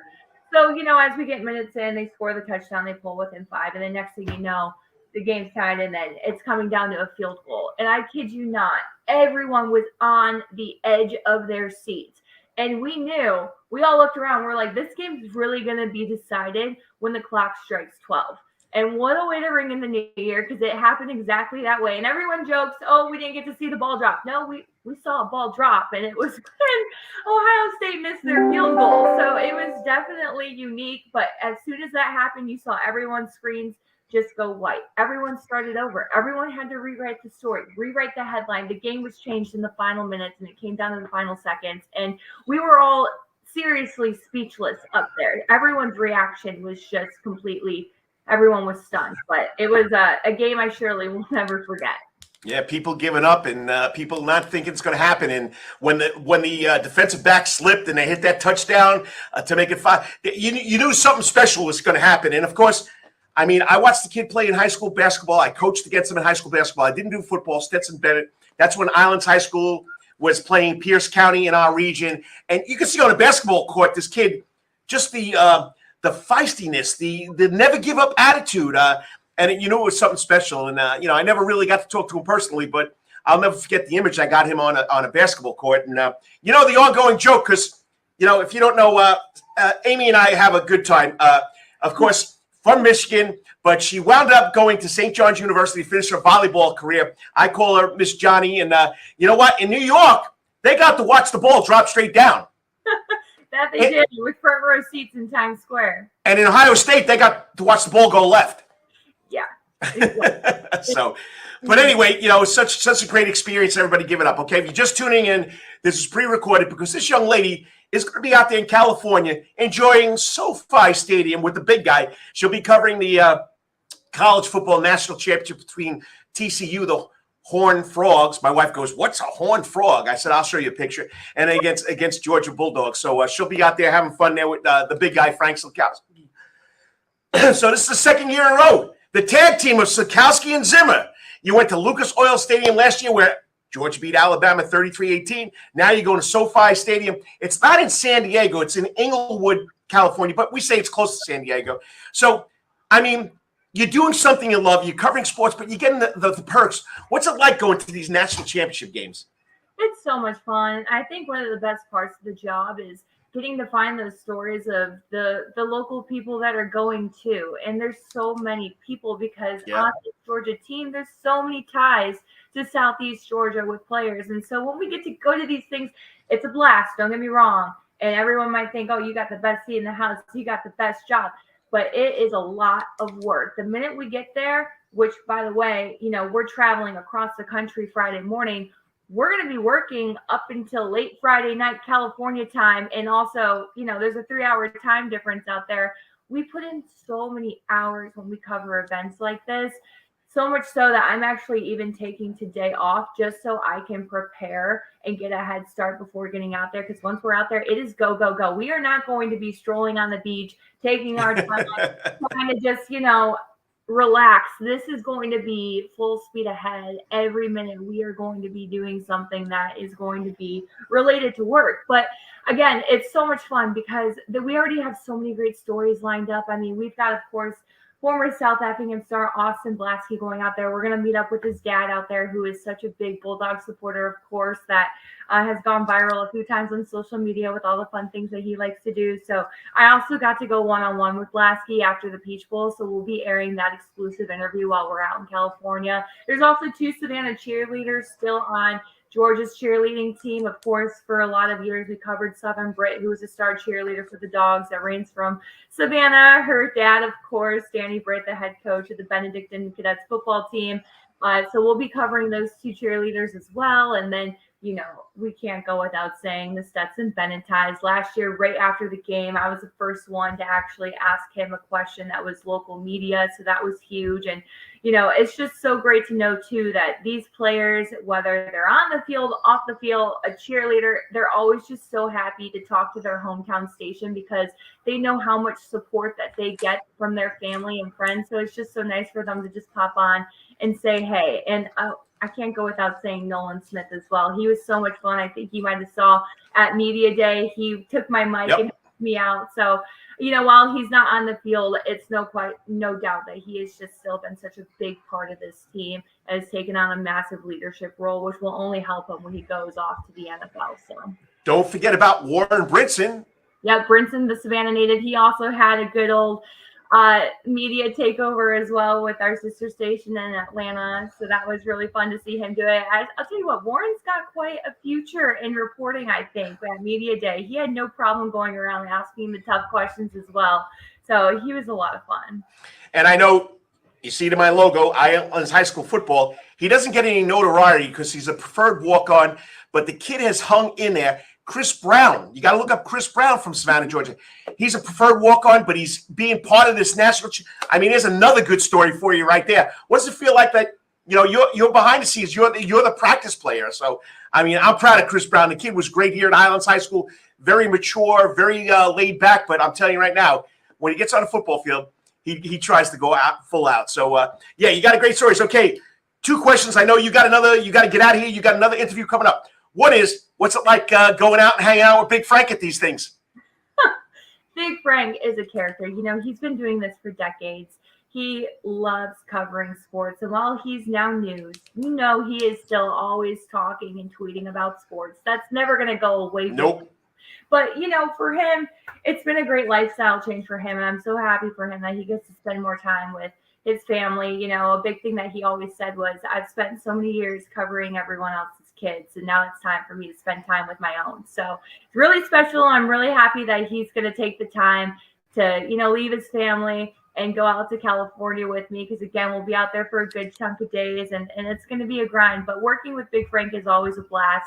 He brings so much fun and character into stories, and he'll always make you laugh. And you better believe you're going to be seeing some fun content from us. I already have a few things up my sleeve. You know, we're going to be right around the corner from the Santa Monica Pier, and we have some ideas that we want to do out there. And I think we'll definitely have to try to get him on the roller coaster. I think that would be pretty funny. So definitely be on the lookout for him, and I will be pushing the content and hopefully bringing some laughs along with it.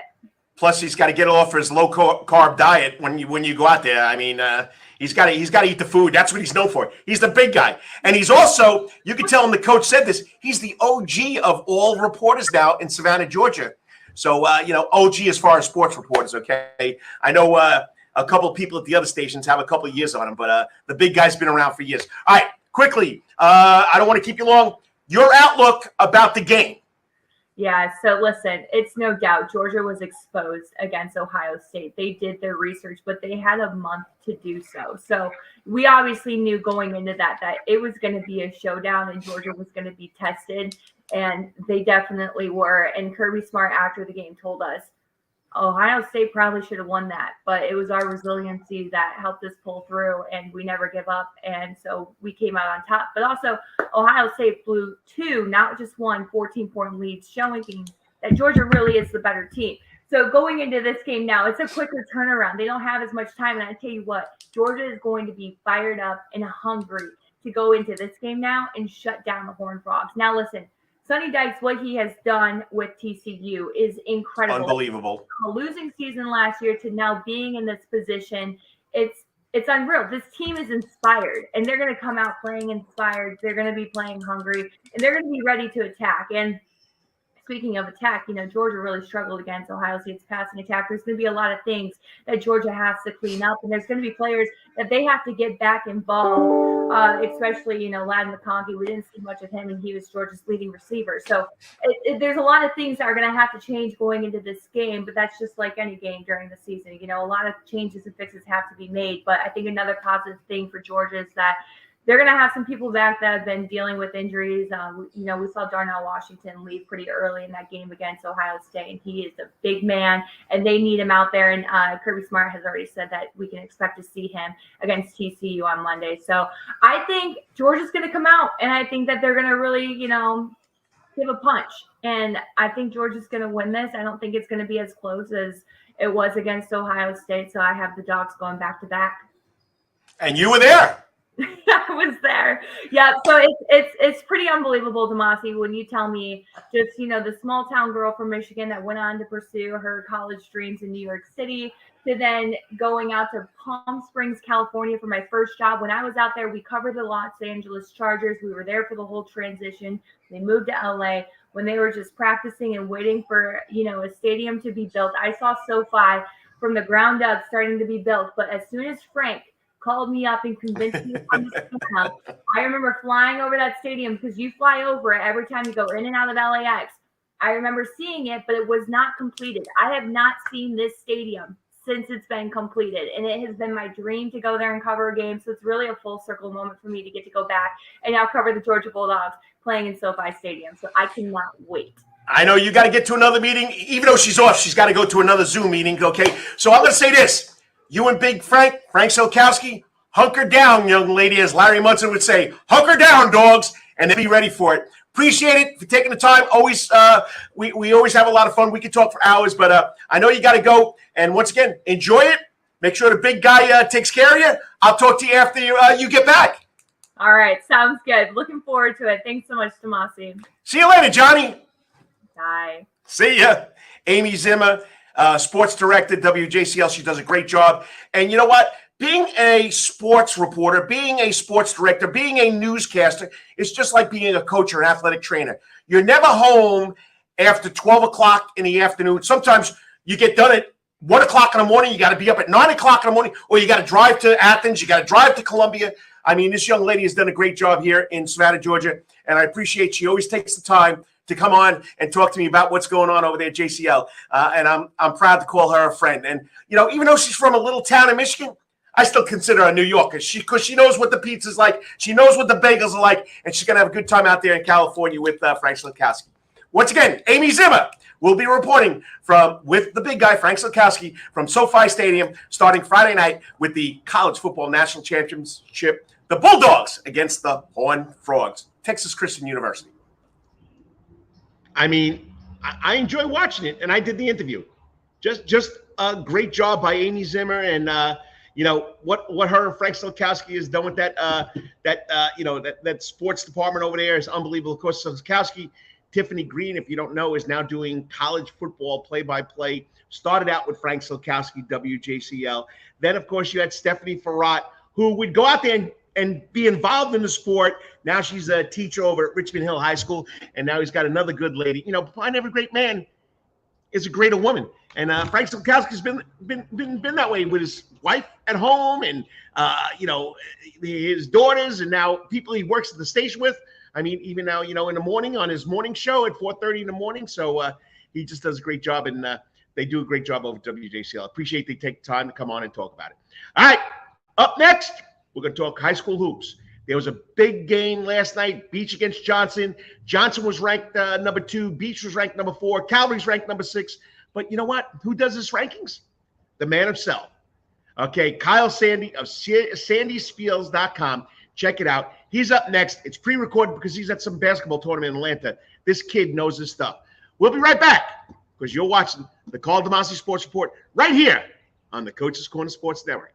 3 minutes. Got to thank the sponsors. All the time. That's Coach's Corner in Thunderbolt, Georgia. Because Coach's Corner has been voted the best in Savannah for over 20 years running. It's no wonder why there's always sports, live music in the Soundgarden, and delicious and abundance of pub food. No matter what the season, there's always a reason to check out Coach's Corner. Pick your favorite sport, pick your favorite team, and pick your favorite TV because Coach's is your place to be. Coach's Corner has been Savannah strong since 1991 and is always open for dining service for lunch and dinner. Remember, Coach's Corner still has takeout service. Join John Henderson and the crew for the best burgers, wings, and now pizza too. You can place your order by calling Coach's Corner at 912-352-2933. That's right, remember that number, 912-352-2933. So make your next pit stop at Coach's Corner. And as always, make it a night to remember at Coach's. At Calvary Day School, we want our students to be fully equipped and on the cutting edge of academics, making a difference in our world. Your child will grow academically, physically, socially, and spiritually. At Calvary, it is so good to say we are one school with one mission and one vision: faith, academics, excellence, and building champions through Christ. Calvary Day School, we consider it a privilege to meet with your family personally. Call Philip Lee, Director of Admissions, at 351-2299. That's 351-2299. For over half a century, when it comes to uniforms, sporting goods, or trophies, Thompson's got you covered. From cleats to caps and best prices on the biggest brands, Under Armour, Adidas, and more. From baseball to soccer, volleyball to softball, and yes, football too. Every season starts at Thompson Sports Shop. Come get equipped at Thompson Sports Shop's new location, 6606 Abercorn Street, Suite 102 in Savannah. Open Monday through Friday from 10 a.m. to 4 p.m. and seasonal on Saturdays. At locally owned Thompson Sporting Goods and Trophies, come see where everyone is a winner. You still want some real New York Italian food? Bada bing, bada boom. Rocky's New York Deli and Italian Catering is open at 7630 Skidaway Road, Tuesday through Saturday from 7 a.m. to 3 p.m., serving breakfast and lunch right here in Savannah, Georgia. Rocky's New York Deli and Italian Catering has been serving the public for over 3 years. Now, if you want Rocky's New York Deli and Italian Catering goods delivered to your door, online to SavannahTakeout.com or DoorDash.com, or just pick up the phone and call 912-354-2914. That's right, 912-354-2914. Kabish, and remember, we ain't New York style. We are New York at Rocky's New York Deli and Italian. Wetherington Chiropractic Clinic. Your back hurts, another body part hurts all the time. It makes you mad. The pain drives you crazy. You just want to pick something up and throw it across the room? If you can, at the Wetherington Chiropractic Clinic, you get complete chiropractic care and pain relief to help you move better, have a less painful life, and of course, achieve a healthier lifestyle. The Wetherington Chiropractic Clinic is now located at 2 locations in Savannah, Georgia, at 329 Eisenhower Drive and in Pooler at 114 Canal Street, Suite 603. So visit Dr. Bart Wetherington at the Wetherington Chiropractic Clinic for all your chiropractic needs.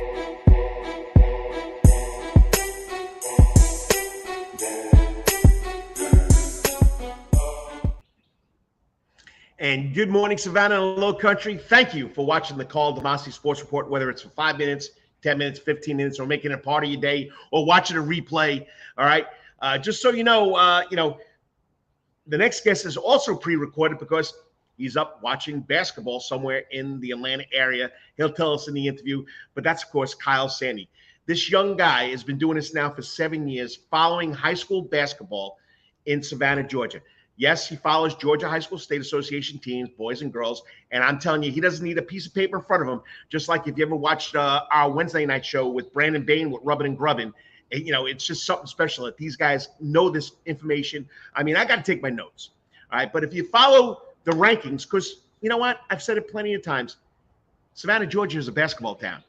And the rankings mean a lot to a lot of people. It shouldn't mean anything to coaches, if you ask me, because I really don't worry about the rankings. You know, what worries about me is making the state playoffs. But as of right now, on sandyspiel.com, SANDYSSPIEL.com, he ranks girls and boys every Sunday after the weekend games are over. Right now, from the Savannah area, last night we had a big one. Johnson took on Beach. Johnson's number 2. This is 3A boys. Beach is number 4, and Calvary is number 6. Well, Beach knocked off the number 2 team, Johnson, last night at Beach High School. I heard it was a packed house. Read the story on the Prep Sports Report with the recaps from Travis Jadon, who also now is working for Connect Savannah as their sports reporter. He also does a lot for the Prep Sports Report, does great work. All right, and boys 2A, Windsor Forest is number 8. In Class A Division I, Savannah High is ranked 7th. That's right, Tim Jordan got the Blue Jackets back being ranked. Then in the girls in Class A Division II, Woodville Tompkins is number 4 and Bryan County is number 9. Don't forget also, this is outside of what Kyle Sandy does, but he will talk about it. The St. Andrew boys team won their 26th straight game yesterday against Rains High School in Florida. They're playing in the MLK shootout at Andrew Jackson High School in Florida. They'll play today against I think it's Gill High School. I don't know. It's something like that. But they're playing again. They're going for win number 27. They're 12-0 on the season. They're ranked number 1 in the Max Preps rankings. And Memorial Day School, Del Mock, got the Matadors. They come in at number 9 in the rankings. So pretty special that these teams are ranked here in the Savannah, Georgia area.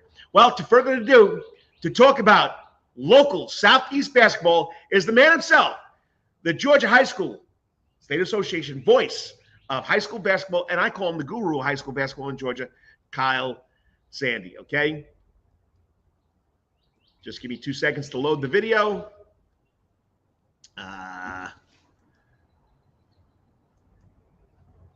You gotta love live radio, live internet shows, okay? Where's Kyle Sandy? Okay. I had it loaded, people. Here it is. And here we go.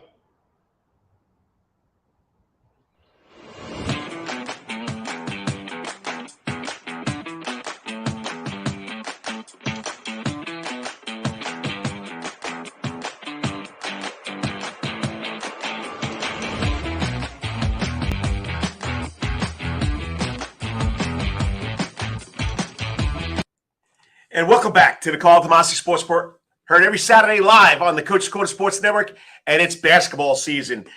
We just finished the holiday or pre-holiday, the holiday tournaments that were all over the state. Now we're getting into big-time region play. We got about 6 weeks left to go, and no better way to break this down.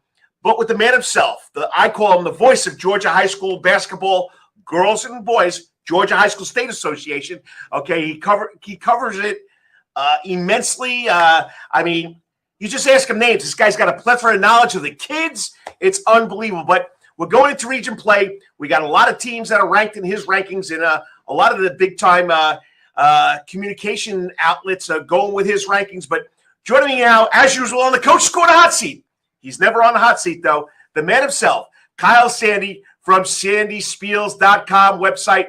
All Georgia high school basketball. What's up, boss? How's it going? Coach, thank you for having me. It's been too long. I hope you're doing well in the Low Country. I love visiting Savannah. I've been there a couple times already. I didn't get to run into you, but I did get to see a lot of good basketball in the Savannah area, and I'm excited to be on with you today.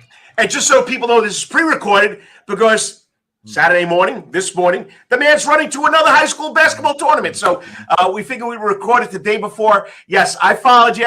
I saw you in Savannah, but, being a high school coach, still being a high school basketball coach, I had games going on. I couldn't get over to where you were. We were at another venue. We just never crossed paths. But, I got to give you a kudos, buddy, because what's this, your 7th year?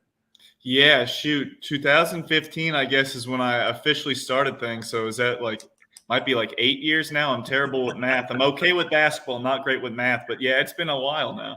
You're all over the place. You follow this immensely, and you do a great job with the coverage of our kids in the state of Georgia. So I don't know how you do it. Are there 2 Kyle Sandys? No, it's just me. Just a lot of mileage on my vehicle and a lot of gasoline, a lot of money being spent on that. But no, it's just me, and I just love trying to cover everywhere. It's I'm based up in kind of like the northeast part of the state near Buford. Flowery Branch is where I'm living. But there's great basketball, not just in Metro Atlanta and Gwinnett County. It's all over the place, and I love whenever I get a chance to go down south to Savannah or go to Columbus or go to the northwest Georgia mountains. It's just so fun to cover the entire state. And like you said, not only boys, girls as well. All right, before we get into the focus, because that's what my show focuses on the Southeast basketball arena down here. So as far as 2022-2023 season goes, anything right now up to this point, all classifications, all teams that has surprised you or have made you scratch your head? I think everything for the most part's been kind of status quo. When you look at Grovetown on the boys' side, that was a team that was nationally ranked to start the season. They had everybody back from winning their 6A title last year. I think they only lost 3 games a season ago. Super high expectations for that team. And, they loaded up with a national schedule, and they played a lot of good teams in the state of Georgia, and they have not done well. But with that being said, I still think they're a very dangerous team come state tournament time in the 6A boys, just because they have so much talent. They have everybody back, and you would hope that all that tough scheduling they've done in the early part of the season will come back to benefit them. But out of everybody in the state, boys and girls, that is the biggest surprise so far, how many losses Grovetown has had, and not only to just national powers, but, solid programs in Georgia. Jones County's beat them. Tri-Cities has beat them. Buford blew them out of the water. Those are eye-opening results, and once this team gets to full strength, we'll see what happens. They're going to get hot once they get into region play, but that is the biggest surprise for me so far. Hey, yeah, I know you follow all sports, high school sports. Hey, Danny Britt, 5 tough non-region games. Yeah. Wound up getting a championship out of it. He went down and played Christopher Columbus in Miami, Bowles in Jacksonville. The man played a very tough schedule. Wayne County, who also not Wayne County, Ware County, the Gators, who went on to win a state championship. So, you know what? To be the best, you got to beat the best. And that's, I guess, what Grovetown's doing, right? Yeah, usually that's the game plan, especially when I do my thing. Rankings don't equal rings. That's a t-shirt I got in the shop. It doesn't mean anything at the end of the day. But when I'm looking at rankings, I am much more going to respect the team that has taken their lumps and taken their losses against very good competition instead of a team that's played a cupcake schedule and is undefeated. That means absolutely nothing to me. If you beat all these teams that you're supposed to beat by 20 points, I don't understand how you could consider yourself getting better. I just don't believe in that methodology. I would much rather see a team that's sitting at 4-10 right now, but have played a murderer's row, because I know in the long run, if that means anything, you would have to assume that it's going to help them come state tournament time, that you're battle tested. So yes, I'm always a big fan, a big proponent of scheduling difficulty. All right.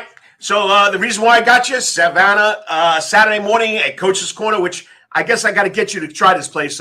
If you like wings and watching a lot of basketball, there's over, I think, 80 TVs in this place. Oh, wow. And you can get any basketball game you want. And John Henderson, the owner, will also get any NH, National Federation, NFHSA games you want also. So, I mean, you could have 30, 40 games on at once if you wanted there, buddy. Man, that place must be packed out all the time, it sounds like to me. Holy smokes. All right, Southeast Georgia, okay? It's always a battle in Richmond Hill. They had to do it in football. Now they're doing it in basketball, going into that 7A arena. Tell us what Richmond Hill's going to be up against. They will take on Valdosta tonight, so we'll have an outcome tomorrow. Yeah, Richmond Hill, they're in that tough region. I see they're in there with Valdosta, a program that's traditionally been very, very strong. I know, especially on the girls' side, they got Essence Cody, who's going to Alabama, an All-American consideration type player that's probably still ranked a 5-star. She's really good. Lowndes on the boys' side and the girls' side as well. But Lowndes is really tough. I got to see Lowndes boys play last month. Got some athleticism for sure. They got some pretty good shooters. Samuel Shoptaw's a really good guard that makes that team go, a sophomore that already has a Division I offer. So Lowndes is going to be really tough on the boys and the girls' side in that region. On the girls' side for Lowndes, they have a big girl going to Longwood inside, Otefo. I'm not going to – Essenblau, I probably just butchered her last name, but she's about 6'2" and is a double threat. And Lowndes has pretty much everybody back from last year's team where they made a nice little run. So that's going to be a very difficult region to come out of. But Richmond Hill, it's all about peaking at the right time. I know the girls have had a pretty good season so far. The boys are starting to pick up as well. You just want to be playing your best basketball at the right time, and it looks like Richmond Hill is starting to round into form when it matters most. All right, if you're just joining in, you're listening to the Karl DeMasi Sports Report right here on internet on the Coach's Corner Sports Network. We're talking high school basketball with the guru, the voice of high school basketball, Kyle Sandy from sandyspiels.com. Check it out. The website's got everything you want to know about Georgia high school, state association basketball, and the man can break down anything. I mean, he just gave me a goal at Lowndes, who's going to Alabama. I mean, just off the top of his head. I don't know how he does it. I mean, we'll just throw you the rock, baby, and you do what you do. You know what I mean? That sounds good. All right, so let's go to 6A. I mean, on the boys' side, I mean, Brunswick boys, Glen Academy boys, but now, Effingham and South Effingham are thrown in there, Bradwell boys. So what's that region like up to this point so far for the boys and girls of Effingham, South Effingham? Yeah, especially what you're really thinking about, and we already talked about them already, Grovetown over there in that Augusta area. That's your heavy favorite on the boys' side. Now, I did get to see Effingham County boys play, I think just like actually last week. They lost to Kennesaw Mountain, but they were missing 2 starters. But Keon Wallace is really good. I know he's a high-profile football player, a big-time athlete, a really good player as well. I know his brother graduated last year. But it's just him out there. But he's a really good shooter. He looks the part. He's strong up top. He gets to his spots really well. And when you see a big football player, you think this guy's just going to play smash mouth basketball and get to the rim. No, he's got a really good touch. He can pull up and knock down shots from the 3-point line and the mid-range, like I mentioned. But they got to get Rashad Scott back. He's been missing a few games. He's a very valuable outside shooter for them, and they were missing a post presence as well. So Effingham County, you can always count on them to win 17 or more games every year. They haven't seen super great success in the postseason, but you could always count on them to maybe make it to the Sweet 16, and then, it just depends on the matchups from there. But Effingham County is really good. Brunswick Marion, I believe Johnson might be his last name, has had a really good season. I think he just eclipsed 1,000 points in his career. He's always been a really good player. And on the girls' side, you're looking at South Effingham, a team that has been in my top 10 at one point. They're big. They have some big size inside. They got some really good athletes. Kmar Griffin, I believe her name is. I like her on the wing. She really gets after it, can play multiple positions. Laney Dobbs is a good shooter out there. So they can go about 6 or 7 deep. And I saw them beat a Chesty team that's been ranked all season long. And that's 4A. and they just manhandle them with their size and size. So I think South Effingham can cause a lot of problems on the girls' side. And Brunswick, of course, again, when you're talking about a front runner on the girls' side, I think you have to look at Brunswick, a team that returns pretty much everyone from last year's team when they won about 27 games. Shanae Jackson inside is about 6'3", just a tree. And Shemaiah Flanders is a great athlete, and they got a bunch of other pieces that just play super hard, and they're really starting to figure it out as well. So that's a really good basketball region, boys and girls. All right, so now let's go to 4A. I mean, New Hampstead boys, a little down in talent, but always, I mean, Coach Robinson does a great job over there. They're always feisty. They're always energetic. You throw Burke and Wayne in there with Benedictine Island, Southeast Bullock. So what about that region? I mean, first of all, the boys. Can New Hampstead compete with Burke and Wayne and Benedictine and Islands? Yeah, I think they can, because I was able to see New Hampstead play, and I really liked what I saw from them. They got a couple long athletes on the wing. They got a really good shooter that can fill it up from deep. I know he's a football player as well. He does a really nice job. Rashawn Truell or something like that. I know I'm sorry with all the names off the top of my head, but he's a big body. I believe he's only a sophomore, but he can really stroke the ball, and he can do some damage from the outside. And they got I believe like a left-handed pitcher that plays basketball for them as well. So he helps out a lot. So I do like that New Hampstead team. I think they're really starting to get it going in the right direction. Looking at other teams in that region, Burke County boys are always really tough. The girls program, I think they're slightly down this year, but they always are a team that is, making it into the state tournament. But Burke County, they had a lot of athletes last year on the boys' side. I know they graduated a few, but it seems like they're playing pretty well so far this year. Benedictine, of course, the boys, they're always pretty tough. That's one of those sneaky teams in Savannah. If you catch them on a good night, like, they can really hurt you, especially from beyond the 3-point line.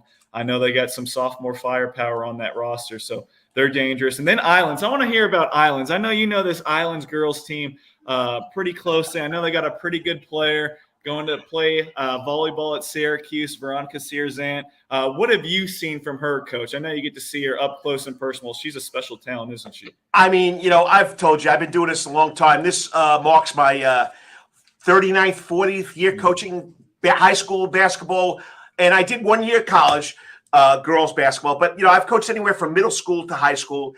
This girl has to be one of the best players I ever coached. I mean, she's 6'3".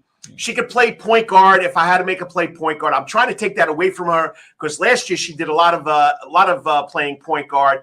I mean, she can go down low. She can drive. She can pull up and shoot the J. She can shoot a three-pointer, but she's not the type of girl that wants to shoot the three-pointer. She wants to give the ball to a teammate. She's unselfish, and it's just been a pleasure. I mean, she just got her 1,000th rebound last week up at the Carolina Invitational. She also has scored 1,000 points. She's at over 1,300 points now. She's a true athlete, but she can play basketball. But, volleyball is her first love now, and I'm glad I get to coach her one more year. But this girl, I mean, I'm telling you, 6'3", she can handle the ball. She can dribble. She can post up, down low. And it's just a pleasure. And I'm not blowing my bubble, but I just wanted to tell you, I know I sent you the article. Out of 15 games we played this year, she's had 14 double-doubles. And, I mean, she's just a force on the boards. And it's not that she just reaching over everybody. She gets position. So it's just special. The one game we had a defensive battle with Savannah High. I think she had 9 points and 18 rebounds. So she had an off night, but, as far as scoring goes. But, it's just something special. And, I'm glad I get to coach her at least, one more year. I've watched her since she's been a sixth grader over at Coastal Middle School, across the street from Islands High School. So I'm back to where I started back in 1982. I was coaching girls basketball. That's where it all started, JV basketball. So it's a lot of fun getting back to where it all started. So you'd be impressed with her. You need to watch her. Yeah. I remember I was able to see her in that state playoff game last year. Came down there for the first round against Thomas County Central. And, her stat line was, 24 points, 16 rebounds. It's just the usual ho-hum, like you don't even have to hide it now. Consistency goes a long way with her. And, me being a basketball person, I'm selfishly very jealous that she chose to go the volleyball route because, man, if she continued to play travel ball basketball, just think of how good. But, man, when you're going Power 5 conference in volleyball, I think she probably made the right decision. But shoot, she could have played at a super high level in college playing basketball as well if she wanted. She's a 6'3" setter too. She's not going to be an outside hitter. She's not going to be a middle hitter. She's going to be a setter. So when you have a girl at 6'3" and she can get the ball any way you want it to, you got to keep her. Okay. All right. Yeah. I know I told you only 15 minutes, but we're already at 15 minutes. But we still got to talk about the black and blue division down here in the Southeast. That Region 3 classification 3A, Region 3, Calvary, Johnson Beach. I mean, you can't count out any of the other teams in that region. Long County, I think, and Liberty County. I mean, that's a black and blue division right there on the boys' side. Yeah, that's great basketball, and I'm very happy I was able to go down for that Joe Green Classic and really see a lot of those teams play. I got to see Beach. I got to see Johnson. Really, Johnson has been in that top 3, top 4 pretty much all season long. Antonio Baker, I mean, since I saw him like 2 summers ago playing with, I think, the Atlanta Celtics South or something like that at Lake Point, I was like, this kid's smooth. And I think that's when he was going into maybe his sophomore season. He didn't, play a huge role. They had the Bulls boys there, so that was where all the offense and everything was running through. But I really thought to myself, this kid shows a lot of talent, and if he continues to trend upward, he's got a chance to be special. And obviously, he's incredibly special. He's just so good at getting to the basket and finishing. That is what his elite skill set is. He does a lot well, but what I think he is best at is getting to the basket, finishing in traffic, finishing through contact. That is a high-level skill. He got a Kennesaw State offer in the offseason, which I was very pleased with and very happy to see that come about. And he should have more offers by now. Whoever is getting him is getting a great player. But that is not just a one-man team over there at Johnson. Joshua Quarterman transferring in, he has been a great help. He's a very smooth guard as well. You got the big guy, Malachi Robinson, is just powerful, but will shoot those 3-pointers. Caden Davis was a great spark off the bench when I saw them beat Hiram in overtime. But all those other teams in that region, Beach is really good. Shamari Huey, I love him. That's another player I think should have tons of offers, whether if he has to go JUCO first or whatever route gets you there, it'll get you there. He's going to end up playing Division I basketball sooner rather than later. He just does so much well. James Leach is such a springy rebounder. He blocks so many shots, gets so many offensive putbacks. That's just such a really good tandem. And then Calvary Day, I know they had a really good run in the state playoffs last year, but you're going from Class A private up to 3A. We're like, well, what do we think is going to happen here? They haven't missed a beat. They've been so tough.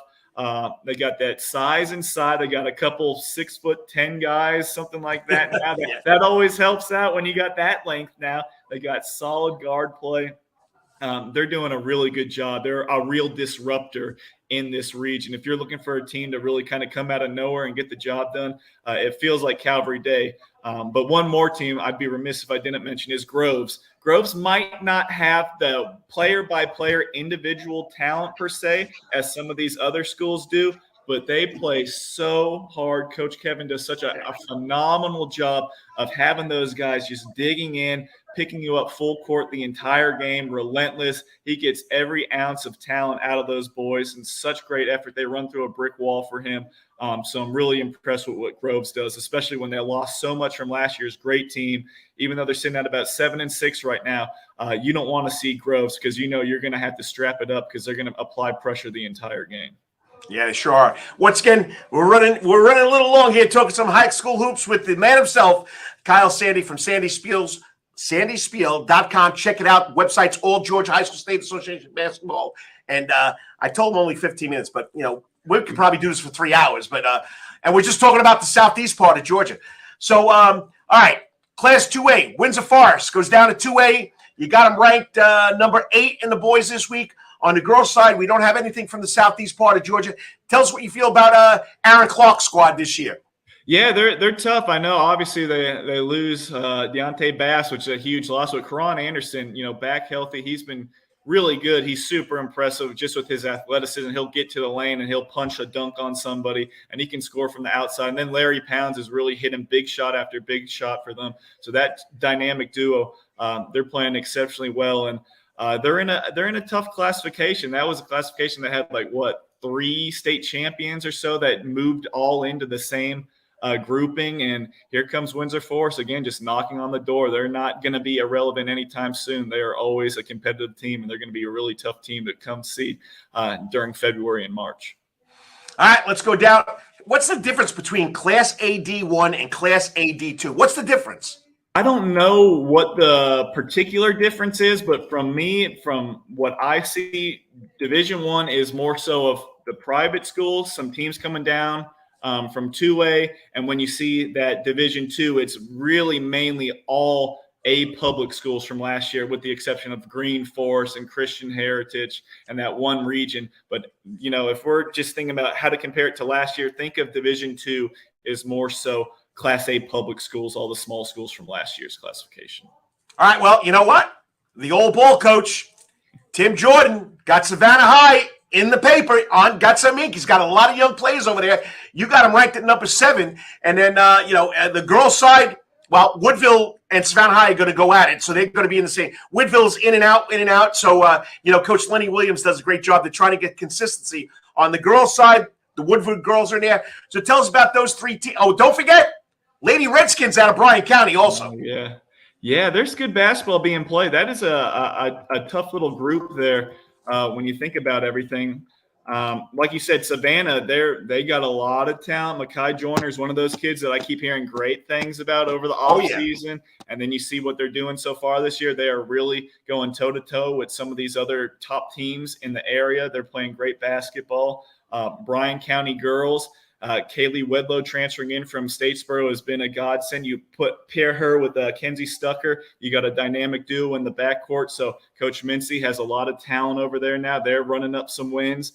Woodville Tompkins, like you mentioned on the boys' side with Lenny, they've lost maybe 4 or 5 straight, but they're playing a super tough schedule. And I was talking to you off air before this all started. They might not be in the top 10 right now, but I think they're a top 10 team in that classification. They just have to put together a winning record as far as a week goes, and they'll be right back in there. I think Woodville Tompkins is going to be just fine when push comes to shove, when the state tournament rolls around and region tournament play comes. And then that Woodville Tompkins girls team, I really love that team. Bree Pelote inside is just a paint monster, blocking shots, scoring inside. Sinead Chisholm, I hear, is getting really close to being courted by Division III schools, and NAI schools are really hot after her. Janae Hayward is just a physical, battering ram down there at the wing position. So I really like this Woodville Tompkins team to make a deep run and potentially make it to the Final Four on the girls' side. Good basketball being played in that region. All right, 2-minute drill. Get into that crystal basketball you got over there. Okay. How do you see the end of the season coming up? We got 6 weeks to go now. I see a lot of mayhem once we get into the region tournaments. As always, I know this is the one thing I can guarantee: the crystal ball. I don't need it. I don't even need a crystal ball for this. Once we get into March and late February, when the state tournament comes, rip up all my rankings. They go out the window. They mean absolutely nothing. Everything I think I know gets flipped upside down, and I look like a fool for 4 months of doing this or however long it is. I just know it's going to be crazy. It's going to be unpredictable, and there's going to be great basketball being played all across the state of Georgia. People, don't let him fool you. 4 months, he goes probably 48 out of 52 weeks of just eating high school basketball, whether it's boys or girls. He doesn't do it for 4 months. I mean, with the knowledge that this guy has, he does it all the time. You do a great job. I enjoy your website, your rankings every week. And, rankings are for the fans. And like you said, at the end of the season, when you're talking basketball, you don't know where that ball's going to bounce. So, once again, thanks for finding the time. I'm sorry I kept you 10 minutes over, but once again, give a plug where they can find all the information. Oh, give me one quick tidbit. You've been following it, and I always tease you about it, but St. Andrew's School and that Georgia Independent Athletic Association, and don't forget Memorial Day School now has a couple of kids that are really standing out. They got you looking over there at GIAA, don't they? No, yeah, you're right, St. Andrews. I peek in every time I see them playing a GHSA school. They're winning, and that is huge. And I feel like they're going to roll their way to a state title. It feels like those Edwards boys, right? Yep, you got it. They're tough. They're tough. I got to see them in the offseason. Again, talk about a little quick guard that might not be the tallest, but he's going to find his spots. He's going to knock down shots, and he's going to be a blur in transition. That St. Andrews team, they're legit. They are 100% for real. Mr. DeMasi, you were all over it last year. They are for real. Zaire Edwards, and he's already committed and got a scholarship. Well, we'll get a scholarship to Augusta State. That's a pretty good program. That's Yes. a pretty good program, if I say so. If you're going D2, that's as good as it freaking gets. So, and they could beat many, many, many Division I schools. So that's very impressive. All right, plug your website where people can find out more information about Sandy Spiel. Yes, sandyspiel.com. That's SANDYSSPIEL.com. You can find me on Twitter at KyleSandy355. And March 19th, the Sandy Spiel Spring Showcase, an individual player camp, is returning to Gainesville, Georgia at Chestatee High School. We had a lot of girls from Savannah come up and represent. Last year, we had Hannah Kale, who's committed to Georgia College, got to play in front of Georgia College. We had the big trio from Woodville Tompkins there. So just another opportunity to be seen in front of college coaches. March 19th, the Sandy Spiel Spring Showcase. You can find more information on that on my website, sandyspiel.com. I'll find you one day here in Savannah, Georgia. We got to go for some wings. Yes, please. Keep up the great work. I'll talk to you before the season's over, Kyle. I appreciate it. Thank you, Coach. Once again, a young man that loves what he does. I'm telling you right now, he just told you it's only 4 months out of the year. Baloney. He goes 24/7, 48 weeks out. He's got to take some time off to spend some time for himself. But he does a great job. Check it out. SandySpiel.com. SANDYS, another S, PIEL.com. Check it out. Showcase coming up in March. Hey, how to kill.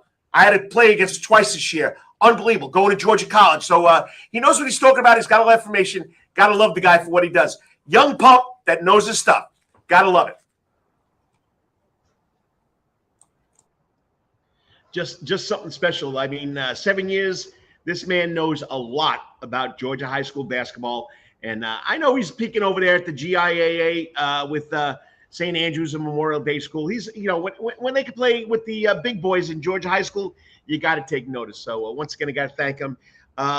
He's up. Let me tell you right now, the name of the tournament where he's at. Okay. He's at the Grayson Hoops New Year's Classic tip-off. Grayson High School, Grayson Hoops, okay, New Year's Classic tip-off. So he's up there watching some big teams play. We got some big teams down in Florida at the MLK Shootout. Beach is on their way down after a big win last night against Johnson. And St. Andrews is down there.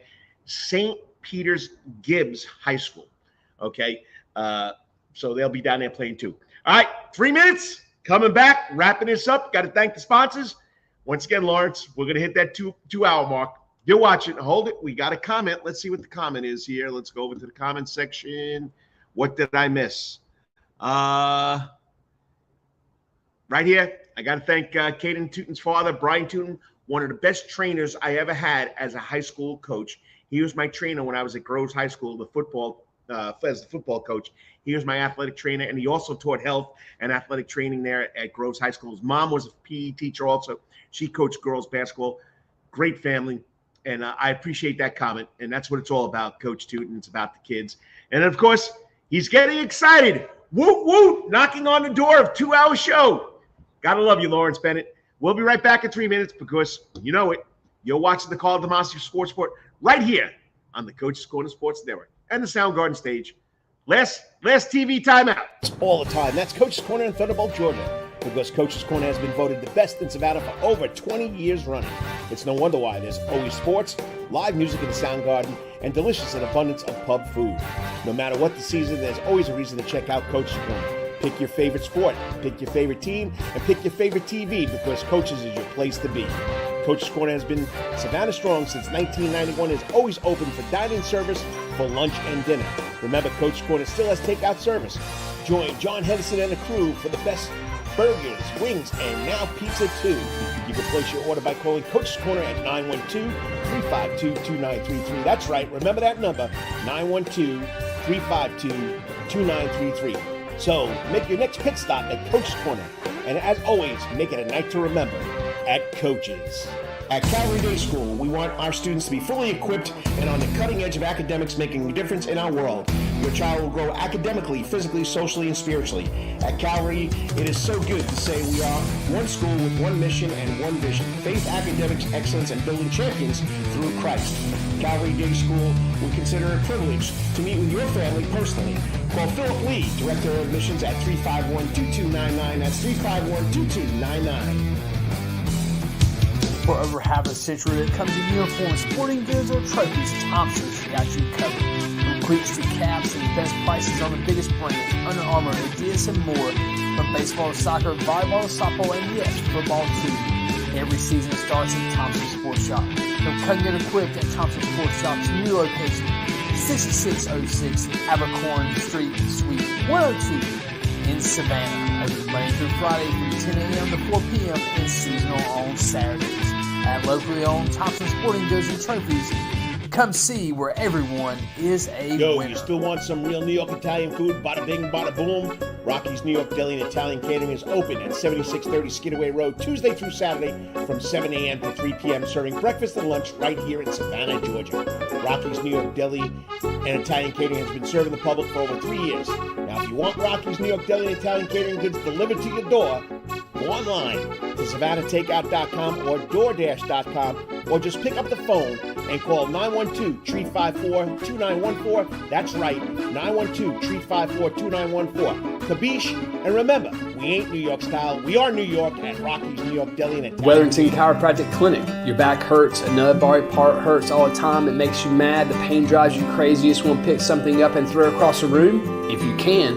At the Wetherington Chiropractic Clinic, you get complete chiropractic care and pain relief to help you move better, have a less painful life, and of course, achieve a healthier lifestyle. The Wetherington Chiropractic Clinic is now located at 2 locations in Savannah, Georgia, at 329 Eisenhower Drive, and in Pooler at 114 Canal Street, Suite 603. So visit Dr. Bart Wetherington at the Wetherington Chiropractic Clinic for all your chiropractic needs.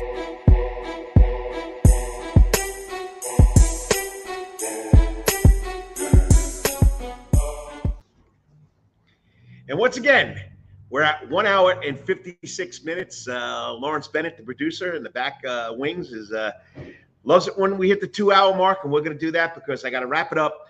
And this is 3 steps out the door. Now, I have really never got to what 3 steps out the door is, because I still got stuff to cover from I didn't finish in 3 steps in the door. 3 steps outdoors, where I take 3 videos that I've seen on social media, Facebook, Twitter, Instagram, and I bring it to you and I want you to look at it. And then I do a Call's Corner, my editorial on something in sports. All right. First of all, I never got to step 2, which the colleges. Right now, Savannah State men's and women's teams are both in first place in the Eastern Division of the SEAC, the Southern Intercollegiate Athletic Conference. All right. So today they both will take on Fort Valley State. Ladies will play at 2. Guys will play at 4. Guys are tied for first with Fort Valley State, 5-2 in the conference. All right. That game will start at 4 o'clock. The girls are alone on top at 5-2. They lost to Lane College the other day, 78-75. But, they'll be playing at 2 o'clock today, all at Tiger Arena. All right. SCAD swimming, pretty impressive.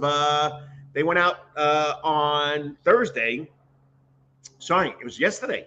Okay, they took on Texas A&M. That's right, the Texas A&M and Georgia Tech in a swim meet. SCAD's an NAI team. They tied for second, okay, with Texas A&M. Georgia Tech won the meet with 182 points. The Bees had 78 points. Texas A&M also had 78 points. From what I understand, Texas A&M, I think, is number 15 in the country in swimming.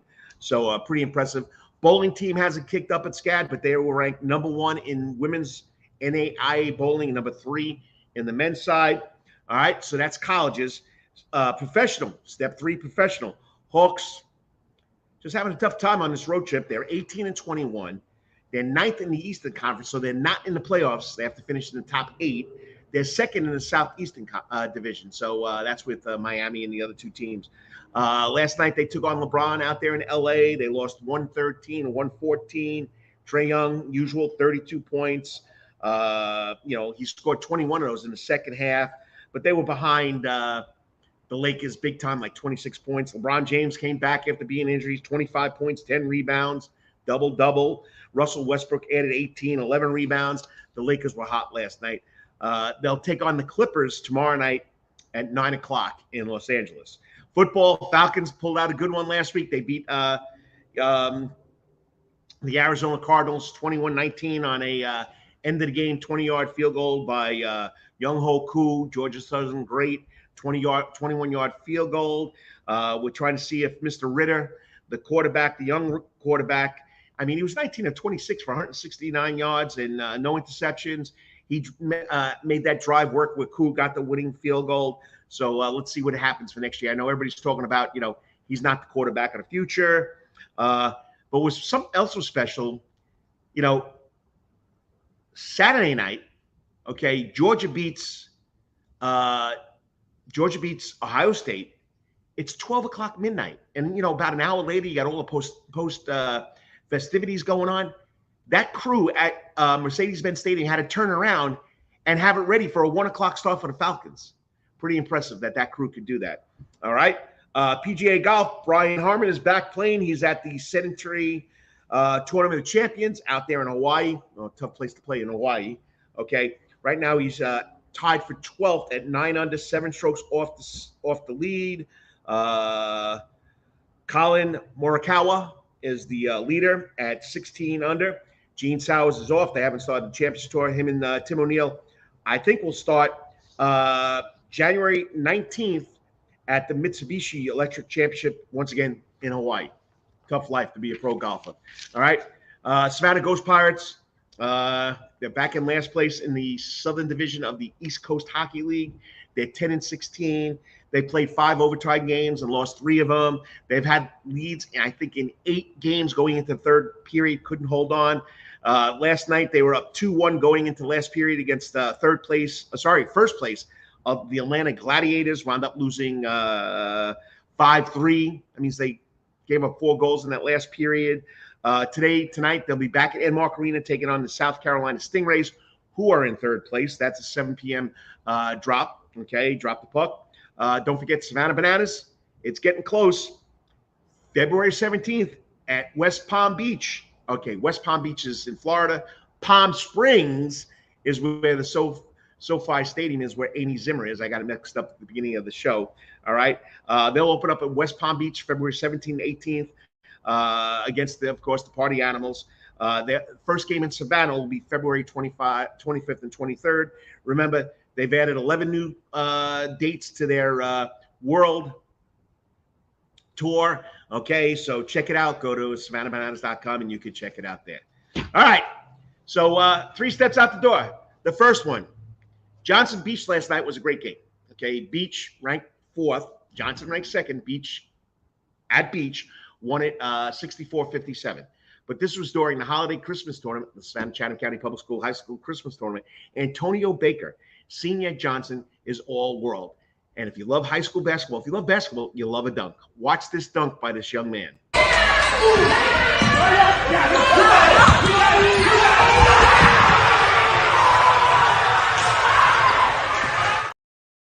I take that back. That was the St. Andrews Holiday Classic, okay? The week before was Savannah Chatham County Public School. So that was at the St. Andrews Holiday Classic. Once again, I know it's pretty fuzzy, but over defender. Wow.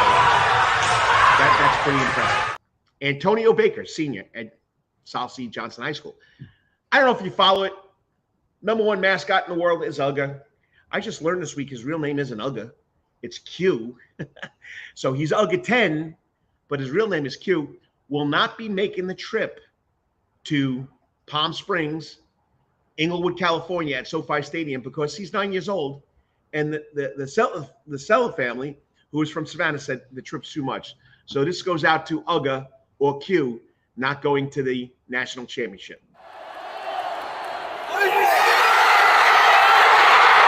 Uga will not be going, so I figured here. You want to see Uga? Yeah, his name is Q. Okay, will not be making a trip. All right, the next one video is 3 minutes long. You got to be excited about Monday night. National Championship, SoFi Stadium, California, 7:30 kickoff. You can come watch it here at Coach's Corner. Over 100 TVs. Like I said, the 75-inch TVs behind me, 9 of them. All right, something special. But this is a 3-minute recap of what Georgia had to do to make it to Monday night. I'll be back in 3 minutes.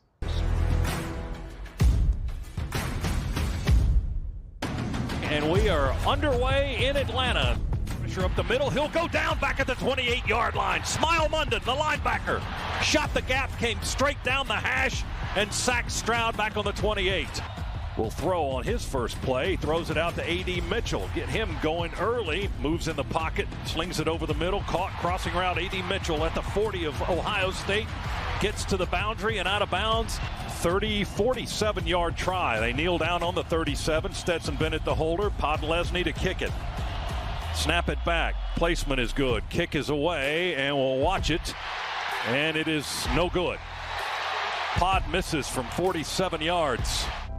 Stroud looks to the right, now looks back to the left, bounces, now throws, now directing traffic, throws off one leg towards the end zone, and caught going to the turf. Harrison, touchdown.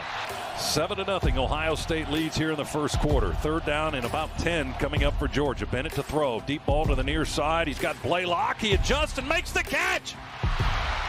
Second down and 17. We'll throw it out the left flat. It's caught at the 25 and down to the middle of the field and into the end zone. Touchdown! Kenny McIntosh. He caught it around the numbers, veered back inside the hash, and took it to the house. Great job by the Georgia offensive line getting downfield to the second level of that Buckeye defense. And then McIntosh, just a foot race into the end zone and had an alley. Guys, hand it to the tailback, Williams. He plows at left tackle to the goal line and gets across. Touchdown. Up high in the pocket, throws an interception. Picked off at the 45 by Ohio State. Chambers. We grab at him, pull on his jersey. He avoids it, throws it into the end zone, and touchdown. And Ohio State has taken the largest lead of the season on Georgia now. Stetson takes it out of the shotgun. Deep ball down the middle. He's got a man breaking open, and it is caught. 14-yard line, Arian Smith. They tackle him where? Around the 10 or the 11.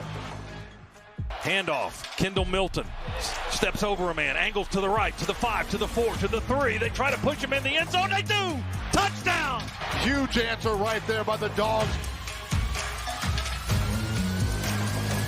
Bennett, he's going to take this ball and run it into the corner of the end zone. Touchdown. He just ran it to the short side, leaps across right in front of the pylon. Dogs able to get right back into this football game. And Ohio State answers the call. Buckeyes back up by double figures. Yanks it deep. Oh, look at Arian Smith. That's going to be a touchdown. He caught it at the 30, 20, 10. They won't catch him. Touchdown! Touchdown! 76 yards! And now they will go for 2. Snap it back to Stet. Here comes pressure. Throw it to McConkey. We got it! 2-point conversion right on the goal line. They hit it. It's a 3-point game, 38-35. Dogs aren't done yet. Everyone on their feet here at Mercedes-Benz Stadium. Nobody sitting in this one. From the 10, snap it back to Bennett. He looks in the end zone, throws it for the back corner. Caught! Caught! Touchdown! Touchdown! Touchdown! A.D. Mitchell! Back left corner! 54 seconds to go. Oh, my goodness. The game comes down to this. Hold, kick. No! He missed it! Left! It's midnight! Happy New Year! Georgia 42, Ohio State 41. I mean, if that's not special, I don't know what is. Just unbelievable, 3 minutes of my life. Like I told Amy Zimmer, if you watched early, what was going to happen and what was happening. And I didn't walk away like a lot of the sports reporters did it, where she was up there at, Mercedes-Benz Stadium. So just had to watch it. I've watched that probably 50 times already, so I had to get it on there. All right, what am I going to talk about? Oh, Monday night, 7:30, right here at Coach's Corner. You can watch the College Football Championship as Georgia takes on Texas Christian University at 7:30 for the national title to be back-to-back national champions, which hasn't been done in a long time. All right, let me get my file here. What is my Carl's Corner, my editorial about? Let me once again get the file. All right, let's go. Where is it? Okay. Come on, Coach. Where did you do it, Coach?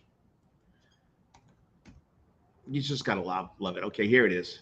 All right, let me open it up. Okay, it's uploading. And what has this week been all about? It's been about this young man. And it's been about the country, okay, supporting this young man. Okay, on Monday Night Football, Damar Hamlin took a shot to the chest. Okay, he was making a tackle. Okay, the Cincinnati Bengal wide receiver caught him perfectly with the shoulder in the middle of the chest. He stood up and went down. Cardiac arrest.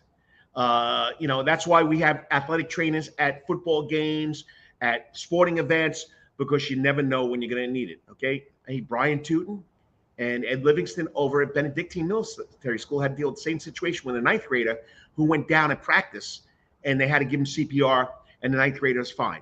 Well, you know what? You got to love how the country came together. The NFL making the right decision, not playing that game Monday night. Okay, they're not making that game up, so now they're going to neutral sites for playoffs. But you know what? It was all about Damar Hamlin. Okay, young man out of Pittsburgh University, second-year player for the Buffalo Bills, been starting this year. And, we came together as a country. Everybody had this on their mind.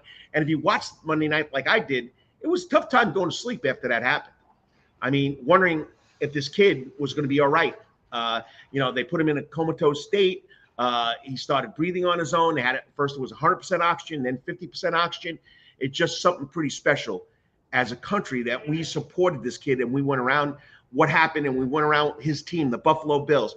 Head coach did a good job, great job, not coaching. The Cincinnati Bengals coach going along with it. Just the whole thing was great, and it's something that we could say we're proud of, because when the going gets tough, we stick together, and that was all about with Damar Hamlin for the Buffalo Bills. They'll return tomorrow, taking on the New England Patriots. So it's just something that's special, that sports is there to relieve us of life's stresses. But sometimes in sports that happens, okay? And it's not the first time somebody has collapsed in a professional football game, a college football game, a high school football game. But kudos to the Buffalo Bills training staff. Kudos to the Cincinnati hospital that helped this young man get back to where he is, and he's talking. First thing he said, first thing he wrote when he woke up is, "Did we win?" So pretty special. The whole scenario is pretty special. All right, well, that's it for the Karl DeMasi Sports Report. We got a lot going on here at Coach's Corner. Hey, today at 12 o'clock, they're going to be celebrating the Benedictine Military School's back-to-back championships like they did last year. John Henderson put on a little party for the boys, some wings, some food, and they'll watch the championship game on the big screen TV, on the small screen TVs on the side. Not small, 55-inch or bigger. So it'll be a lot of fun here. It'll be championship Saturday right here at Coach's Corner for the Benedictine Military School 2022 state champions. Also, don't forget Monday night. Well, don't forget tomorrow night's NFL football. You want to come watch your favorite team? Any TV you want, just tell the man, John Henderson, tell one of his crew. They'll put it on for you. Then Monday night, 7:30, right here in the Soundgarden, none other than the College Football National Championships, Georgia taking on Texas Christian University. I don't know if John Henderson is going to watch it. If you follow his social media tweet, he walked out in the fourth quarter because he said he was a jinx. He walked out of Mercedes-Benz Stadium and was hanging out on a corner somewhere in Atlanta, Georgia, because he thought he was a jinx. Well, maybe he was, because Georgia came back and won. Are you going to watch the game Monday night, John? Yeah. He might watch half of it. He might watch even a quarter of it. But once again, everybody will be watching here. Come here, celebrate. Great food. Remember, it's all food, all fun, all sports, all music since 1991. Well, Lawrence, there you go, Lawrence. 2 hours and 13 minutes, buddy. Well over that 2-hour mark. All right, and there it is. He's got me down for 2 hours and 16 minutes. Well, like I say, every show, please say a prayer. Once again, for all the people in the Ukraine that have to deal with what Russia's doing to them, please say a prayer for this country, what's going on with this mad, crazy world. Also, thank everybody who was saying a prayer for Damar Hamlin, the Buffalo Bill cornerback that went down with a heart attack, CPR, not once, but 2 or 3 times. For those doctors at that Cincinnati hospital, for the training staff of the Buffalo Bills, and for the coaches in the NFL for doing the right thing. You've been watching the Karl DeMasi Sports Report live right here on the Soundgarden Stage for January 7th, 2023. Remember, whatever you're doing today and tomorrow, Always hit it out of the park. And may next week be your best week ever. And once again, Georgia 41, TCU 21. That's my prediction. Go Bulldogs. Go Dogs one more time. National championship back to back.